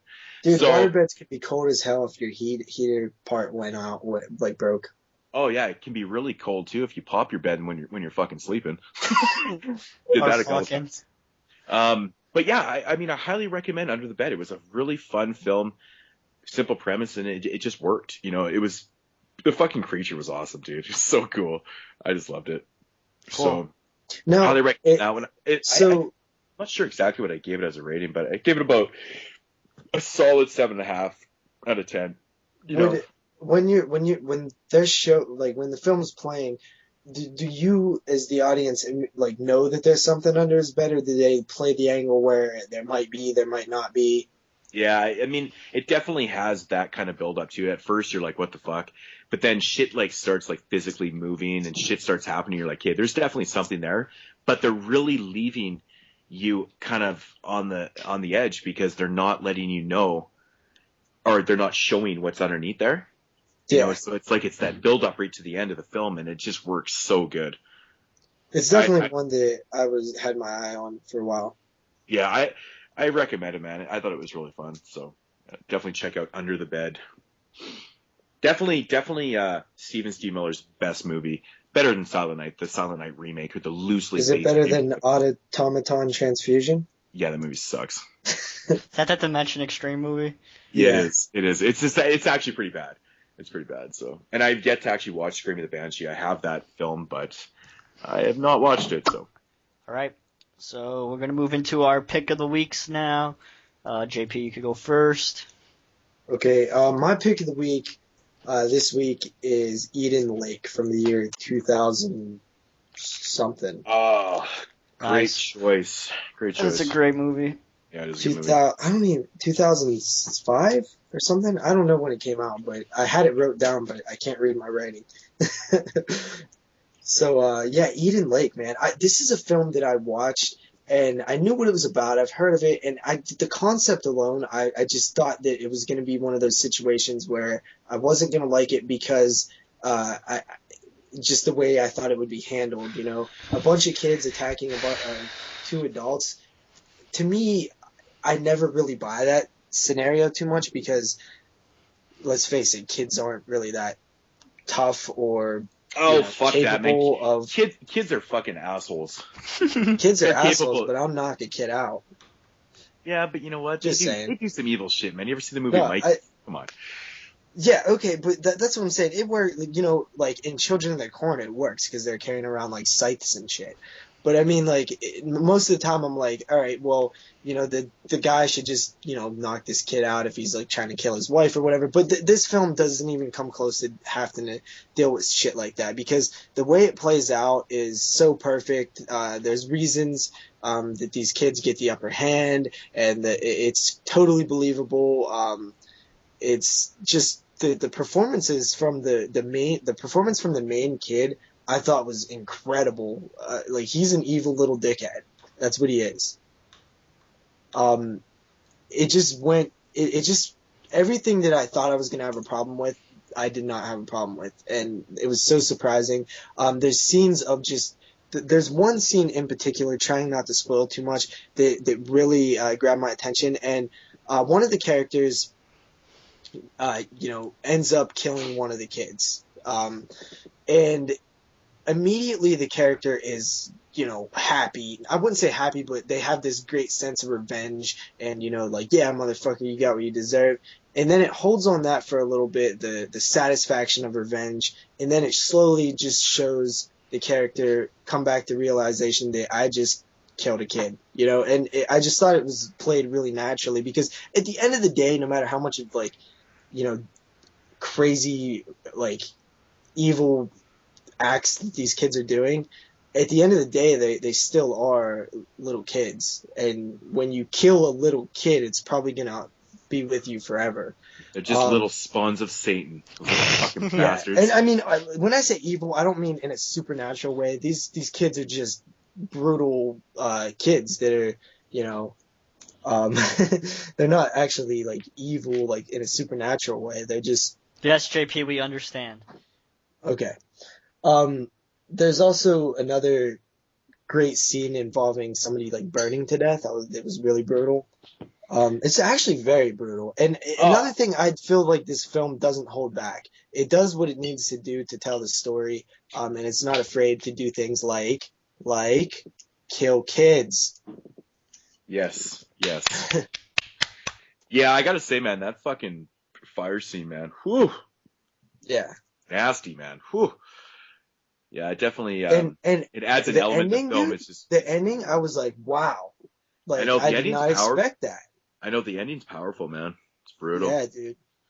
But yeah, great overall film, man. It's definitely has a high and low of emotions in that one, eh? Oh yeah. Yeah. Kind of fucks with you up and down. So very cool film. I gave that film a 9 out of 10. By the way, I was super impressed, and I like these little hood British kids. They remind me of the kids from Attack the Block. What about the kids from Hostel, man? No, those are too little. Those kids, I'll kick that kid. No, I'm kidding. But those kids from Hostel, Hostel too isn't afraid to kill kids. I've been running into a lot of movies lately that are not afraid to kill kids, and it kind of made me feel like my argument about movies not being brave enough to kill kids is invalid now because I swear like every week I'm watching a film that kills a kid. It's awesome. Nothing wrong with that, really. Come on. All right, so Moodz, so you want me to go? Go ahead. All right, my pick of the week is the 1989 film Society by Brian. Right. Go ahead, Moodz. I'll fucking butcher his name. Brian Usna. Thank you. Nailed it. So this film, Moodz, would you agree with me? It's pretty interesting. Oh, it's such an interesting film. I honestly, the whole build up to the end of this film is just The ending of the film is fucking nasty, and it has some of the best makeup I've seen. You know. Yeah, the effects are awesome, but they're just weird and bizarre effects. Fucking nasty. It's pretty much like these people just sucking the what do they suck in Moodz? I don't even really know. Yeah, they're just like sucking. They get like these two, I guess, people who are like normal. These people are part of this society. Like, they're like an alien race, and they've come here from wherever, and they've landed on Earth, and they're part of this secret society. But they look like humans, so kind of like Invasion of the Body Snatchers a little bit, with them looking like regular human beings.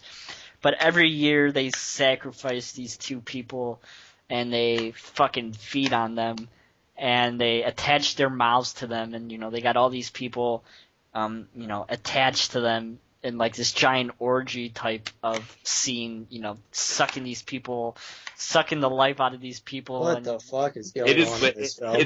It's literally one of the most bizarre scenes I've ever seen in film, man. Yeah, it's like an orgy of people sucking each other. And now, is this film is that film that you can't really get, right?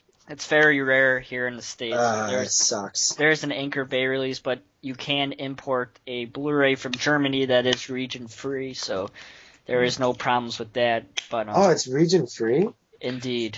Yeah, you can actually get it on Diabolic DVD also, and I think it runs around $29, so it's not that cheap because it is an import from Germany, like Jeremy said. Definitely worth it though. I thought it was. Yeah, me and Moodz the same day ordered it, and Moodz got his like 10 days after I got mine. And fucking Canada. Blame Dude, Canada. That's because you live in a fucking foreign country, dude. Well, it was coming from a foreign country too. One foreign country. Well, to then another. it's fucking double the foreign. You can't have double the foreign. Apparently not. Fuck, that was bullshit. Yeah, but anyway, it's a movie you really got to see to believe the ending scene, because it's fucking nasty, but I agree. It's really good. It's definitely one of those movies that you need to watch and kind of critique yourself. Yeah. Is this one definitely? I can't see everybody enjoying this movie. No. Because there is quite a bit of build up towards the end, and then in my opinion, it's like a perfect payoff because it's just so fucked up. You just want to watch it again. Yeah. Even now talking about it, it's like I want to put it on and watch the last half hour of it because it's so strange, and I give it an 8 and an 8.5 out of 10. Yeah. Yeah. It's really good. Cool. Highly recommend that one.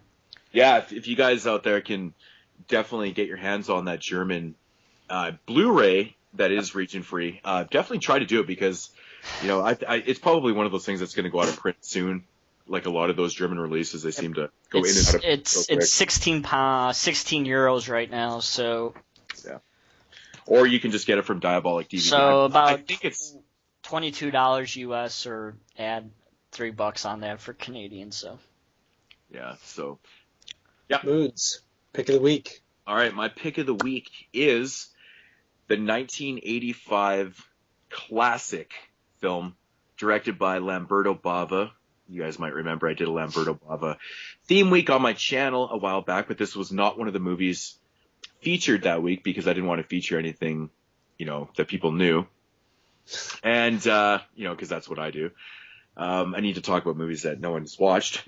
But this is one of my favorite movies of all time. I could watch this movie every day. I love it. And it is Demons. Nice. And the reason why I'm showcasing, or this is my pick of the week, obviously the film is classic. Everyone has seen this film and loves it for the most part, I think. But it's the fact that this is the Demons Steelbook released by Synapse. It's such a fucking beautiful release. I can't stress enough. I mean, I know the price is up there. It's ridiculous. I will totally admit, like 50 or $46 for a steelbook is just outrageous. It's, it's almost rape, really. Stupid. But it really is, man. But honestly, really man, is. Snaps is one of my favorite companies out there that releases Blu-rays. They do a great job with their transfers, and that's really what it's about. But the whole, great special features, awesome steelbook. Yeah, you gotta pick this up, man. If you're not familiar with the film, you guys still there? Yep. Yeah. Oh wow, just totally went quiet. We're listening. So if you're not familiar with the film, basically what the movie's about is, you got some people that are handing out these flyers for a free showing of a horror film at this theater. So people are just getting there, they're getting basically free passes into this theater. And essentially what happens is, what's played on the movie essentially happens in real life. So it's like art imitating art, kind of, as, it says in here, on IMDb, reading the storyline right now. But they actually word it very perfectly on here. It's, they, in the film that they're watching, they've released this demon, and that's basically what happens, man. These fucking demons start invading, the people that are in the theater, and it just goes fucking crazy, man. It's just such a fucking awesome movie. Very simple premise, demons invading people and start going fucking apeshit crazy. Awesome gore, great soundtrack, great heavy metal soundtrack. Yeah, I don't really know what to say about Demons. It's just all around just an amazing film. Yeah, that's a film that has been on my must-see list forever. And I really hope they decide to release just straight up Blu-rays of those editions instead of the steelbook, because I'm not paying that price for the steelbook. I just can't do it. I mean, I completely agree. Like, it's outrageous, but I love the premise, man. The setting of this movie inside a theater just works so cool. I love the fact of, like, basically what happens in the movie happens in real life. These demons get released and people start getting. But honestly, man, the effects in this film are so fucking well done. Yeah, I saw that in 35mm in October. It was fucking awesome. Even watching it today, like, it's, pushing almost 30 years old. This movie looks fantastic. Fantastic. Great stuff. Great soundtrack. Great kills. Great setting. Awesome film, man. Highly recommend it. So. All right. So that should be the ending of this week's of what we watched. What did you rate Demons? My personal rating is like 9.5 out of 10. Woo! Hi. I guess I have to see it now. Yep. So, sorry for the technical difficulties in the middle of what we watched. It seemed to be getting better. Sorry I cracked up so much, but Yeah. that shit is just funny. But and sorry for my terrible review of Santa Slay. It was just so bad. I honestly don't know what was happening. Like, you guys, I could hear you fine. And I was trying to get Moodz to like help me out. Like, yeah, like, Moodz, you want to say something about Santa Slay? Because I totally don't even know what to say about this one. I basically missed the entire review or what you were saying about Santa Slay, because I totally could have, chimed in on that, because I just reviewed that film. Yeah. And I really loved it. And great. I felt like we had a lot more to say about Silent Night, Deadly Night, but those technical difficulties were there. Maybe sometime way later we could do a whole Silent Night, Deadly Night show on all 5 of them, plus the remake. Yep. All right, so now we're going to move into the film of the week, and that shall be the original 1974 movie. Nailed it. Chris, thank you, JP. Thank you. I remembered, okay? 1974 film, Black Christmas, and JP's going to explain it, because I'm not going to be able to explain this one worth of shit. Okay, so Black Christmas. This is kind of the film that inspired John Carpenter to create Halloween, right? Correct. This was the film. I guess it's kind of like the first, like, kind of bloody slasher. I think the first. I consider this movie to be, one of the very first kind of, straightforward, formulaic slashers. I agree. I know people say Peeping Tom and Psycho. I've never seen Peeping Tom, but I have seen Psycho, and Psycho's not really a straight up slasher. Yeah, Black Christmas, I would say, is probably the first American like emblematic, slasher that we know today. But, Bay of Blood is probably, like, in my opinion, maybe like the first real kind of type of slasher, Okay, so. I've never seen that, but so yeah, I mean, Black Christmas, it follows a group of sorority sisters who are spending a Christmas Eve night at the sorority. A lot of them leave on it carries over into the Christmas Day also. A lot of them leave, so there's only a few, typical small number for a slasher of characters. And basically, early on in the film, we see, from the point of view of a character who we don't really see who he is, but he climbs into the attic of the house, from the outside, and it's basically, kind of like a slasher from then on. I mean, he's kind of picking off the characters, and they are also what's kind of interesting about this one is there's one character, the first character that goes, her dad is trying to, find her because she didn't show up to meet him. The first character who's killed. She's basically the basis for, the police investigation and stuff, because the other girls, sorority girls, they realize that she's missing too, and then they go report it to the, the police station, right? Mm-hmm. And then that's how they get involved, and like, holy shit, like, where the fuck is she? And so that's kind of where it goes. And the killer the whole time is also calling the house, and he's leaving these obscene phone calls. And honestly, dude, I think that these things are very unsettling. Did you guys feel that too? I think for the time it was pretty awesome. I think it's fucking brilliant. Yeah. And one of my favorite things about the whole, phone call thing is that, for the time, it took them like 10 minutes to get a phone trace or something like that. Yeah. So that's what I was going to bring up. I was going to say, good. I was like, they have to like physically trace a phone call back then. Like they have to like just walk down like hallways and try to figure out where this thing's coming from. And I didn't even know anything about like how that stuff worked. But also the phone calls themselves when he's, making these weird fucking noises and just obscene things on them. It's really unsettling. And I was surprised how creepy and just disturbing the noises were. Because they don't even sound like, if I was to go and do this scene and shoot it myself and, create this scene in a movie, my sounds would probably sound generic and just, these sounds sound different. Like I don't think they could be replicated easy. They're just odd, very weird. They're not your typical what you would think of somebody would be saying and making noises on a phone. And also I think in today's audience that the impact of those scenes would be, gone, because we're so used to caller ID and *69 and being able to trace phone calls and stuff. It would never work today. It's impossible for it to work. That's why I hated the One Missed Call remake. It's, fucking just... I don't think that it would work. But also, I don't even think that you would really get the sense of somebody has my number, they're calling me, they know things about me, and I cannot figure out, I don't know anything about them. That's fucking creepy, dude.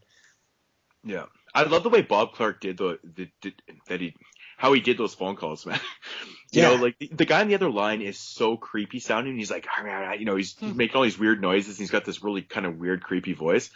But there's this one particular phone call. I think it might be the second call or whatever. He's saying a bunch of crazy shit. He's calling the girl a cunt, and he's just being vile. He's just being vile. But at the end of the call, he's got this real fucking creepy, dingy voice, and then he kind of rushes what he's saying, and he's like, "Yeah, I'm gonna kill you," and then he just hangs up. Yeah, dude. But that's Bob Clark. If you guys know Bob Clark, like he went on to direct, Clark directed A Christmas Story, but he directed Porky's.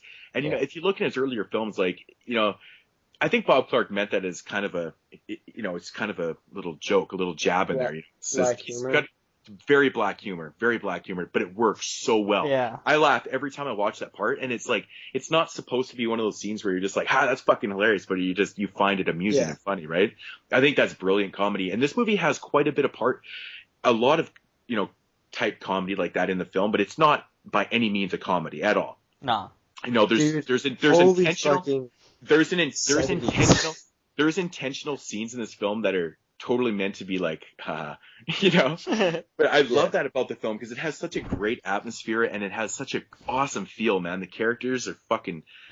It's one of the most perfect horror movies in my opinion out there. The first, the beginning of the film with the Christmas music and the Christmas, they're drinking, you know, at the Christmas party and stuff. It feels so Christmassy. Oh, it does. It does. And then of course you always have the one person that's over celebrating Christmas by getting shit faced, right? You always have that person around. Doesn't that work so well? But everybody can relate to that one character. You're like, oh, that's my uncle right there. You know, that's my auntie, right? There's always that person. How awesome was the headmistress lady who was like, had fucking alcohol bottles stored in like every hidden place in the house. Oh, I know. Dude, she just had a bottle everywhere. I thought that was great. That's that humor. Actually, coming back to, you know, another part with the humor, I mentioned this in my review in my Christmas series, but the scene where the headmistress is giving the father of the missing girl the tour. Yeah. And she's basically covering up all those, like, because you can tell the father's a total prude. He's a total fucking upper class prude. He has like absolutely no sense of humor, you know, and the fucking pictures on the wall, and she's like trying to cover him up and shit. I'm like, Bob Clark is so fucking brilliant, man. Like he just kind of takes you away out of the film, not out of the film for a second, but he kind of puts a smile on your face for a second, and it gets right back into the horror of it, right? Yeah. I think that scene is just brilliantly shot, man. Brilliantly shot. We're mentioning a lot of scenes of comedy, but this film is by no means a horror comedy. No way. But it's just that there's these like black humor moments that stand out. But as you're watching it, you probably won't even notice those moments. But looking back on it, you're like, yeah, you know, there was a lot of funny moments in it. Yeah. I mean, this is a movie I've seen a lot of times. So, you know, I pick them out and I enjoy them every time though, because they're not like a joke in a film that gets old. You know, once you've seen it so many times, it's not really laugh out loud, but they're quirky moments that really work. And every time it brings a smile to your face. And that's what they're meant to do, you know, kind of ease the tension in the film a little bit. Oh yeah. Another thing, quickly, you have John Saxon and, Olivia Hussey, I believe, or I think that's her name. Yeah. Are in this film. Both of those people I like a lot. Olivia Hussey was also in Sleepwalkers and Psycho 4. She played Norma Bates. I honestly still think of her as Norma Bates. I know. Fuck, man. Her demise. Dude, it's still one of the most brutal things I've ever seen in a movie. I don't know what it is about that scene, but oh my god. Anyways, we're getting a little off topic, but you guys have any other thoughts on Black Christmas? It's really been talked about so much, so. I mean, yeah. I don't know how much we could. I don't think we could have a really solid discussion about it like we did with fucking Antifa. But the thing with Black Christmas is that, you know, you can talk about this. I love the mystery of this film. I mean, in my opinion, I think Black Christmas has the best ending to a horror film ever. Ever? I love I think it might even be my favorite horror ending ever in a film, just because I was going to bring up how much I like the ending. I don't know about ever, but it was definitely a good ending. I think it's because the very first time I watched this movie, I was like literally staring, like the credits start rolling, right? And it's still the camera's still panning back. And, you know, without giving anything away, but it's just so fucking brilliant, man. And I'm just staring at it going, it is great. And I love that when I go at the end of a film, I'm like, that's amazing. Yeah, because it makes you think and stuff. But also, I love this is kind of maybe can even be looked at as a humorous thing. But the character early on that the father and the cops are looking for, she's right in the window the whole entire time dead. You know what I mean? Oh, yeah. Yeah, she's right in the attic, sitting in a chair with a plastic bag over her face, and you could clearly see her out the window, multiple times in the shots, but nobody thinks to check the attic. It's just kind of funny that she's there the whole time, and they're looking all over the place for her. I know, it's so funny. And there might actually be some social commentary on like pregnancy and stuff. I'm not really sure. It has a scene with dealing with abortion and shit like that. Yeah, there's Anyway, definitely some social commentary in there for sure. Yeah. Yeah. So, anybody else has anything else to say about Black Christmas? it's definitely a recommendation, right? Of I grabbed course. the Blu-ray. I watched it for the first time. I seen it when I was a kid, but it's literally been so long that it was like watching it for the first time. Yeah. Totally. I don't know. What would you guys rate it? I give it a good 8.5 out of 10. Yeah, it's to me, it's almost like a perfect film, but I'd probably give it like a 9.5 out of 10. Well, actually, okay, so a 10 rating to you guys, like, to me, a 10 isn't a perfect film. Like, I don't think there is a film exists that's perfect. A 10 to me is just like something like Texas Chainsaw Massacre, Dawn of the Dead, or, Halloween. Those are all 10s to me. So my 10 isn't necessarily the greatest horror film of all time, like some people's 10s. Yeah. For sure. I mean, So- everyone has rating systems are so weird because everyone rates movies so differently, right? You know, like I do it out of 10. Yeah. Well, anything the under whole- a 5, I basically don't recommend. This one almost gets my highest recommendation. You know, it's like 9.5 out of 10. I can't really get much higher. So I think the reason why ratings can work is because if you have somebody who's constantly rating films, like, for example, if I listen to Moodz a lot and I hear the films that he rates, and I also have seen those films, or I go out and see those films, I can get an idea eventually on if he says this is an 8.5, I know what it's going to be. You know what I mean? Because of what kind of films you watch and what you have rated other things. Mm-hmm. Yep. It sucks how he died, but, you know. I give this film an 8.5 out of 10. I'm right, Jeremy. What? What did you say, 9 out of 10? No, 8.5 out of 10. Yeah, I gave it that too. Yeah, 8.5. I'm right with you on that. Alright, so that is our discussion of the classic 1974 slasher film Black Christmas. Hope you guys enjoyed that one. I just have one more thing to ask you guys about Black Christmas. Okay. What film, this is just a quick question I wanted to ask. I meant to ask it earlier, but in your opinion, what film best, Christmas horror film best, gives off that Christmas vibe? Which film best, mimics Christmas? Silent Night, Deadly Night's pretty good. I mean, Silent Night, Deadly Night's a great choice because you got a killer Santa Claus running around. I mean, you can't get much more Christmas than that. Yeah. I'm more talking about like the feeling of Christmas, not just what Christmas is supposed to look like. I mean, which film actually captures the feeling of Christmas the best to you? My choice is Gremlins. I think Gremlins perfectly does Christmas. I can see that. Christmas horror movie. I don't know, man. I would probably have to say a movie that really represents Christmas so much to me is Rare Exports. Really? Yeah. I haven't seen that, but It's good. The Rare Exports shorts are really good. Oh, they are so awesome. And I recommend watching those like after you watch the film too. Like you can watch them before, but I watched them after I watched the film and I just laughed so hard in those things. They were so good. Yeah, it's good choice. Yeah, it's got a great snowy atmosphere to it and just the story of like, I'm not going to get into it. If you want to hear more on that, check out my channel, Rare Exports, day 10 of my 25 Days of Christmas Horror. That was a shameless plug. Or you could actually check it all out on the. Oh, never mind. That doesn't exist anymore. About that. All right. Yeah, that review does not exist anymore. So yeah, going into the news, I am thinking that's what you're going to say, right, Jeremy?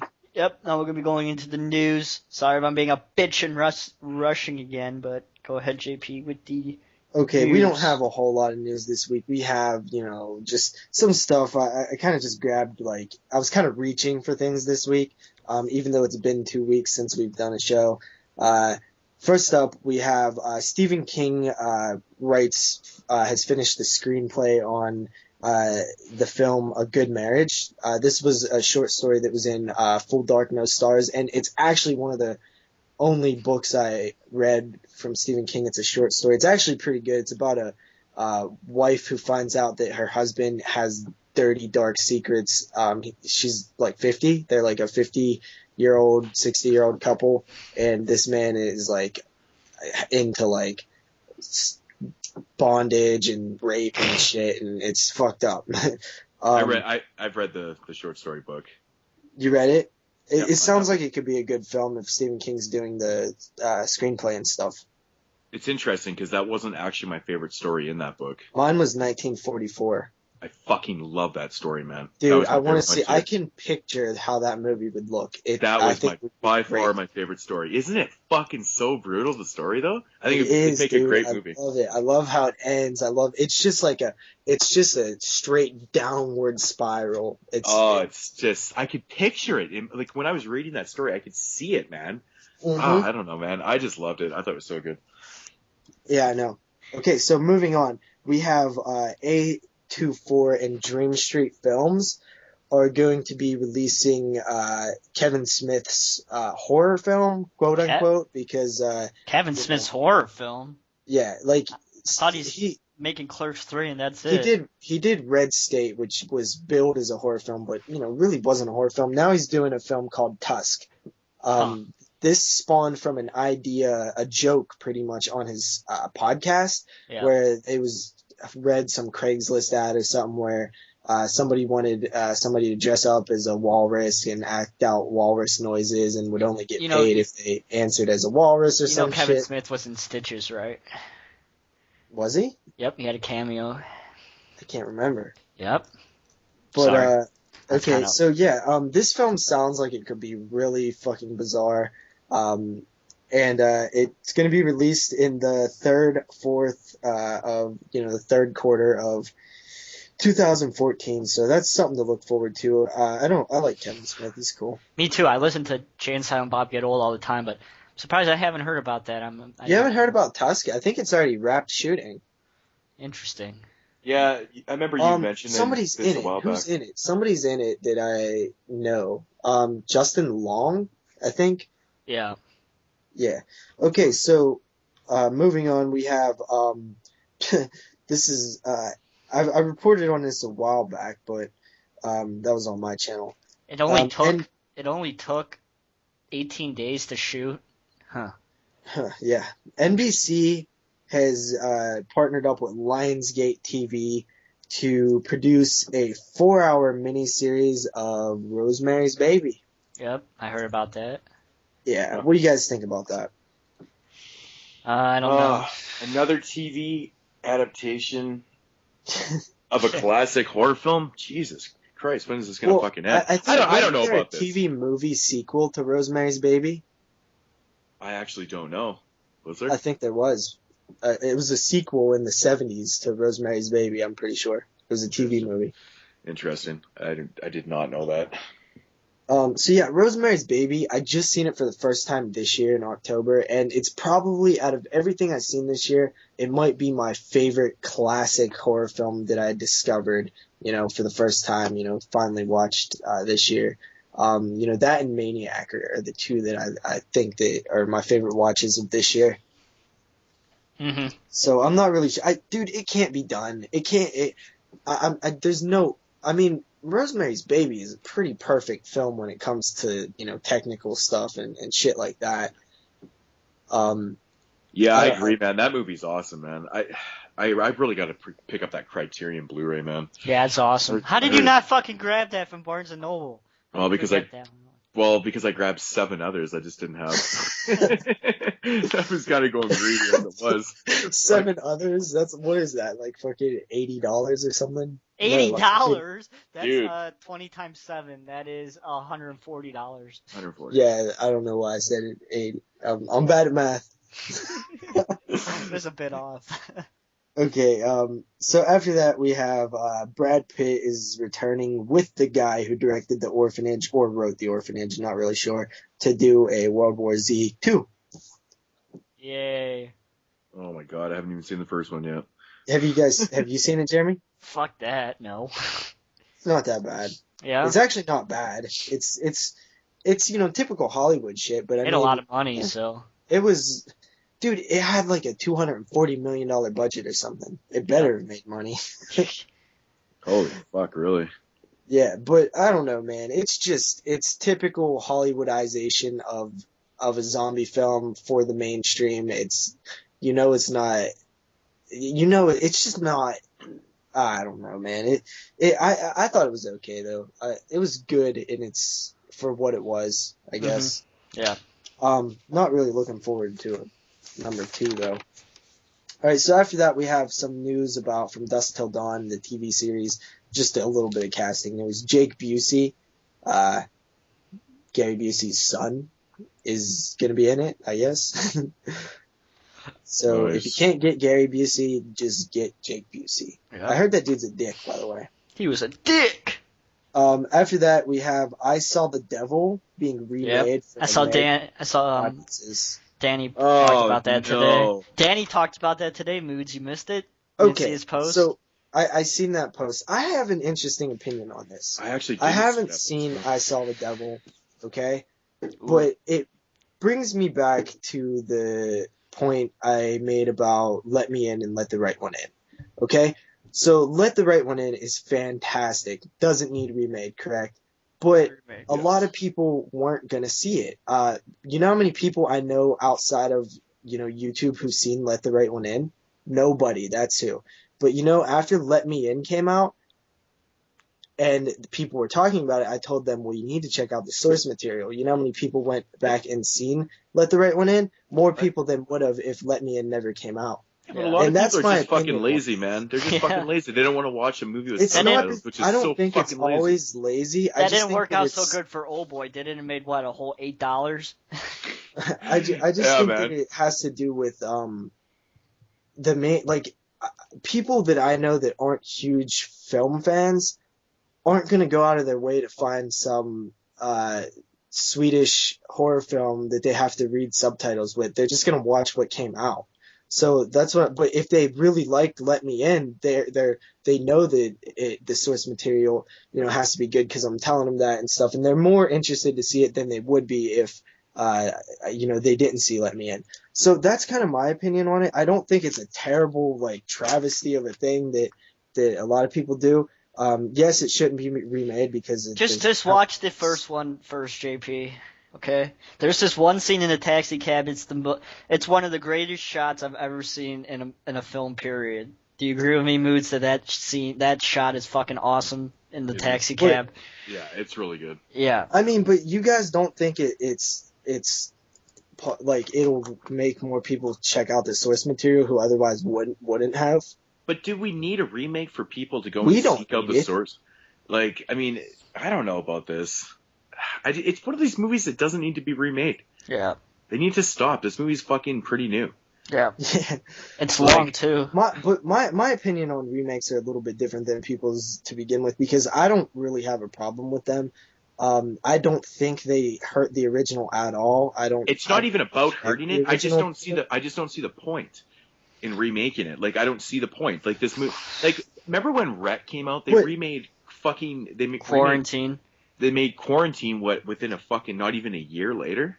Yeah. But that's so quick. The point is though to get American audiences that are too lazy to go see the original to see it. The point has proven to work most of the time, so that's kind of the point. Even though it's kind of a stupid, thing that. But is that actually a legit point? The filmmakers that are remaking, they're like, oh well, I'm gonna go help out, the original film by remaking it, so our ignorant fucking American audiences can go fucking check out a movie with subtitles. No, the point is just because to make money is the main point. But I mean, I'm not saying that that's the point that I brought up. I don't think that's the main point. I just think that's a point. It's a point that kind of. I understand.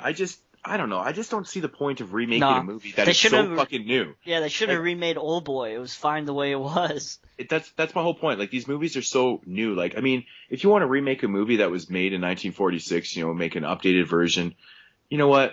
Whatever. But a movie that came out fucking last year, and you're already remaking it, like, why? What's the fuck? I just don't see the point. Like, am I just missing the point here or something? Or I don't get it. I just don't understand the need for it. I just don't get it. I mean, the movie Let Me In is fucking awesome. Or Like, Let the Right One In is fucking awesome. And then they go, I mean, I don't know. I just don't get it. My thing is, like, it goes back to that thing. Like, I have a lot of friends and family who, if I tried to get them to watch, like, Wreck or, Let the Right One In, they'd be like, no way in hell I'm going to sit down and watch that with you. And it's not because they're stupid. It's just because they're not interested in it. And I think that, if it just doesn't bug me as much, I guess. They'll be interested. So they'll be interested though in an American remake. Is that what you're saying? Yeah, they would be interested. If I was like, well, what if? But why though? But why? Is it just like, ignorance? Really, it's just ignorance to film. I think it comes down to a lot of these movies that are being remade are films with subtitles. Yep. That's what I'm saying. That's the reason that they won't watch it. That's what I'm saying. Like, if I was like, I'm going to show you this Swedish film, it got subtitles, they'd be like, nah, dude, I'm not going to watch that. They're just uninterested in the idea of it. They won't give it a chance. It's ignorance.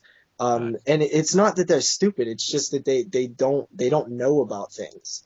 Yeah. Anything else? No, but I think that was a good debate. I don't know. That was a good discussion. That was good. I'm not for the remake. Let me just clear that up. I don't think it should be remade. I'm just kind of playing devil's advocate a little bit and say, I think that, there's multiple areas you could look at here instead of just, hell no, it shouldn't be remade. So yeah, after that we have Paranormal Activity, the marked ones. I've seen it already, by the way. Okay. I'm in the I'm not in the commercial, but I was at the screening in the commercial. Okay, so this is a spin-off, I guess. And from what I hear, it's had very positive reactions. Yeah, it's better than the other ones, I can tell you that.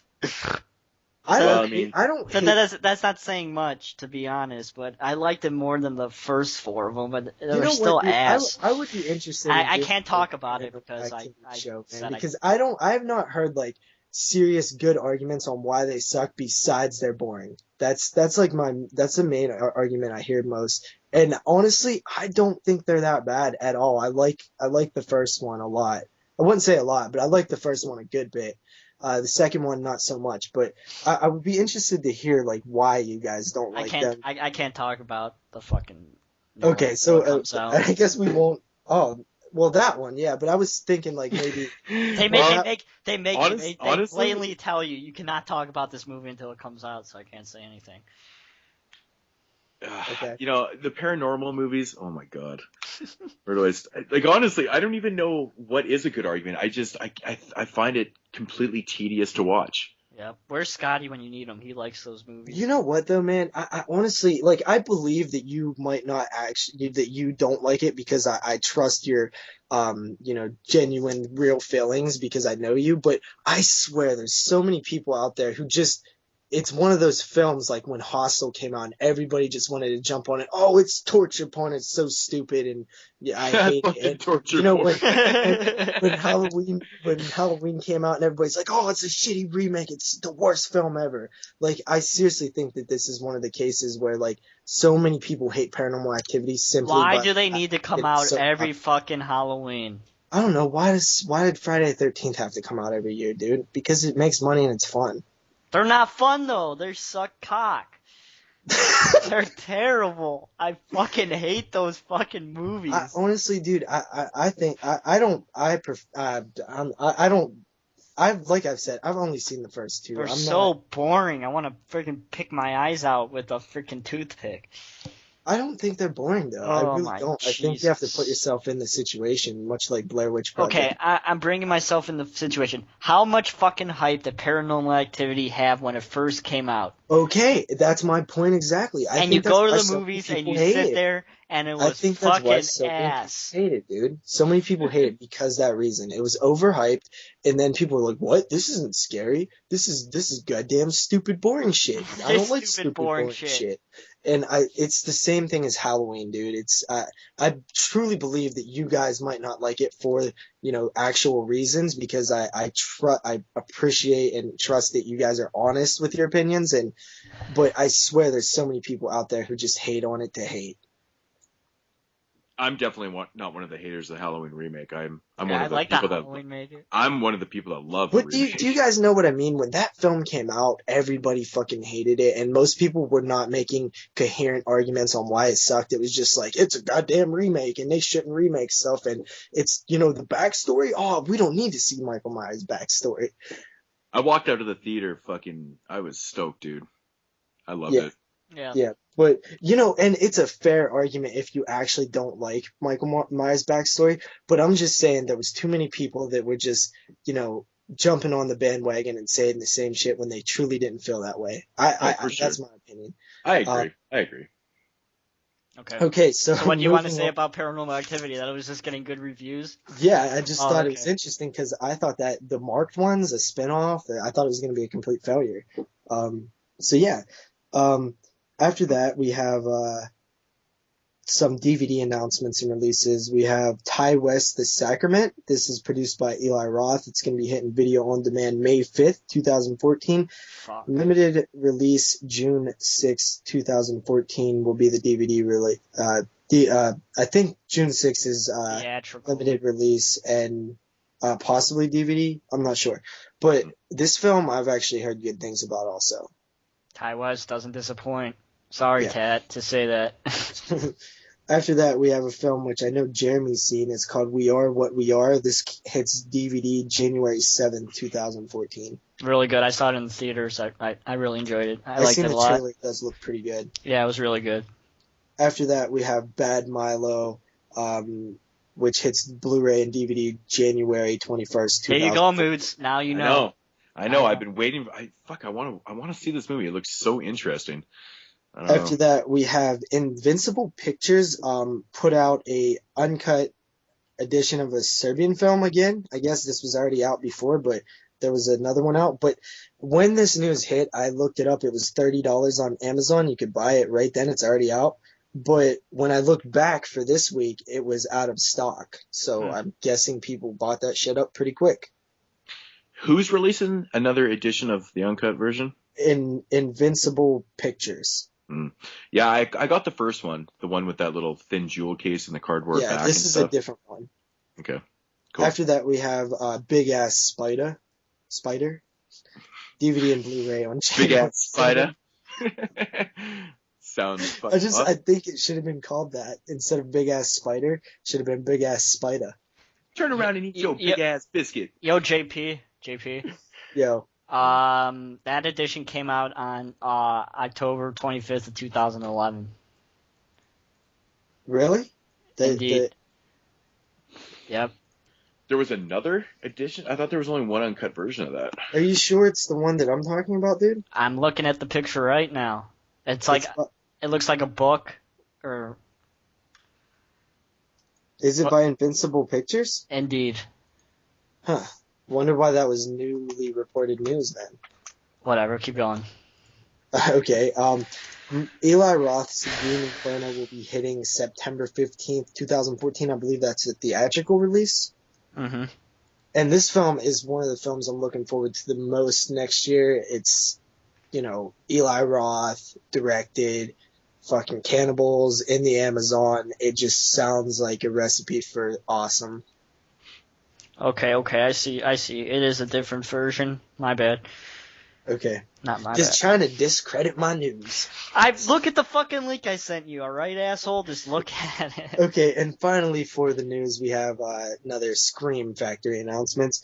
We have Scream Factory's putting out a collector's edition of Brian De Palma's 1974 movie, Phantom of the Paradise. It's going to be out later half of this summer.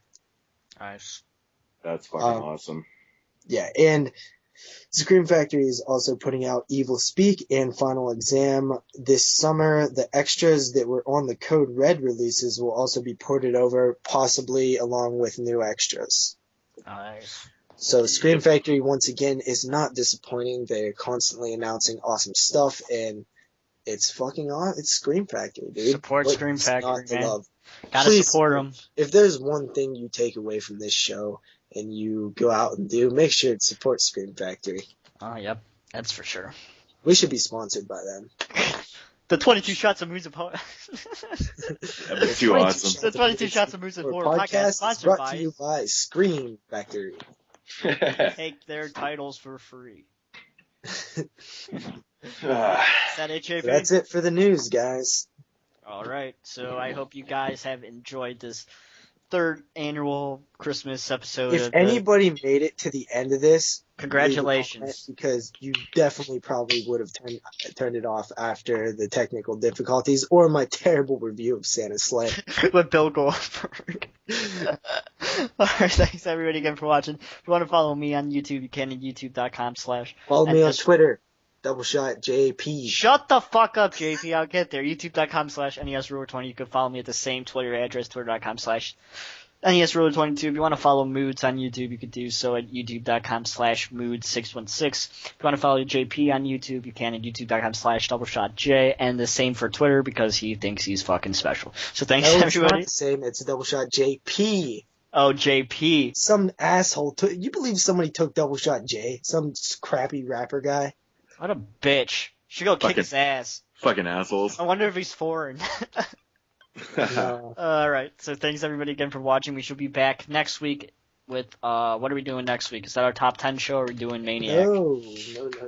We're doing Maniac. Alright, so next Saturday we shall be doing the Maniac remake like we were supposed to do last week, but we're going to be doing it No, next. you know what's funny? Since episode 1, you have said, next week we're doing Maniac. Well, Since next week episode we actually are doing Maniac, so stay tuned for that shit.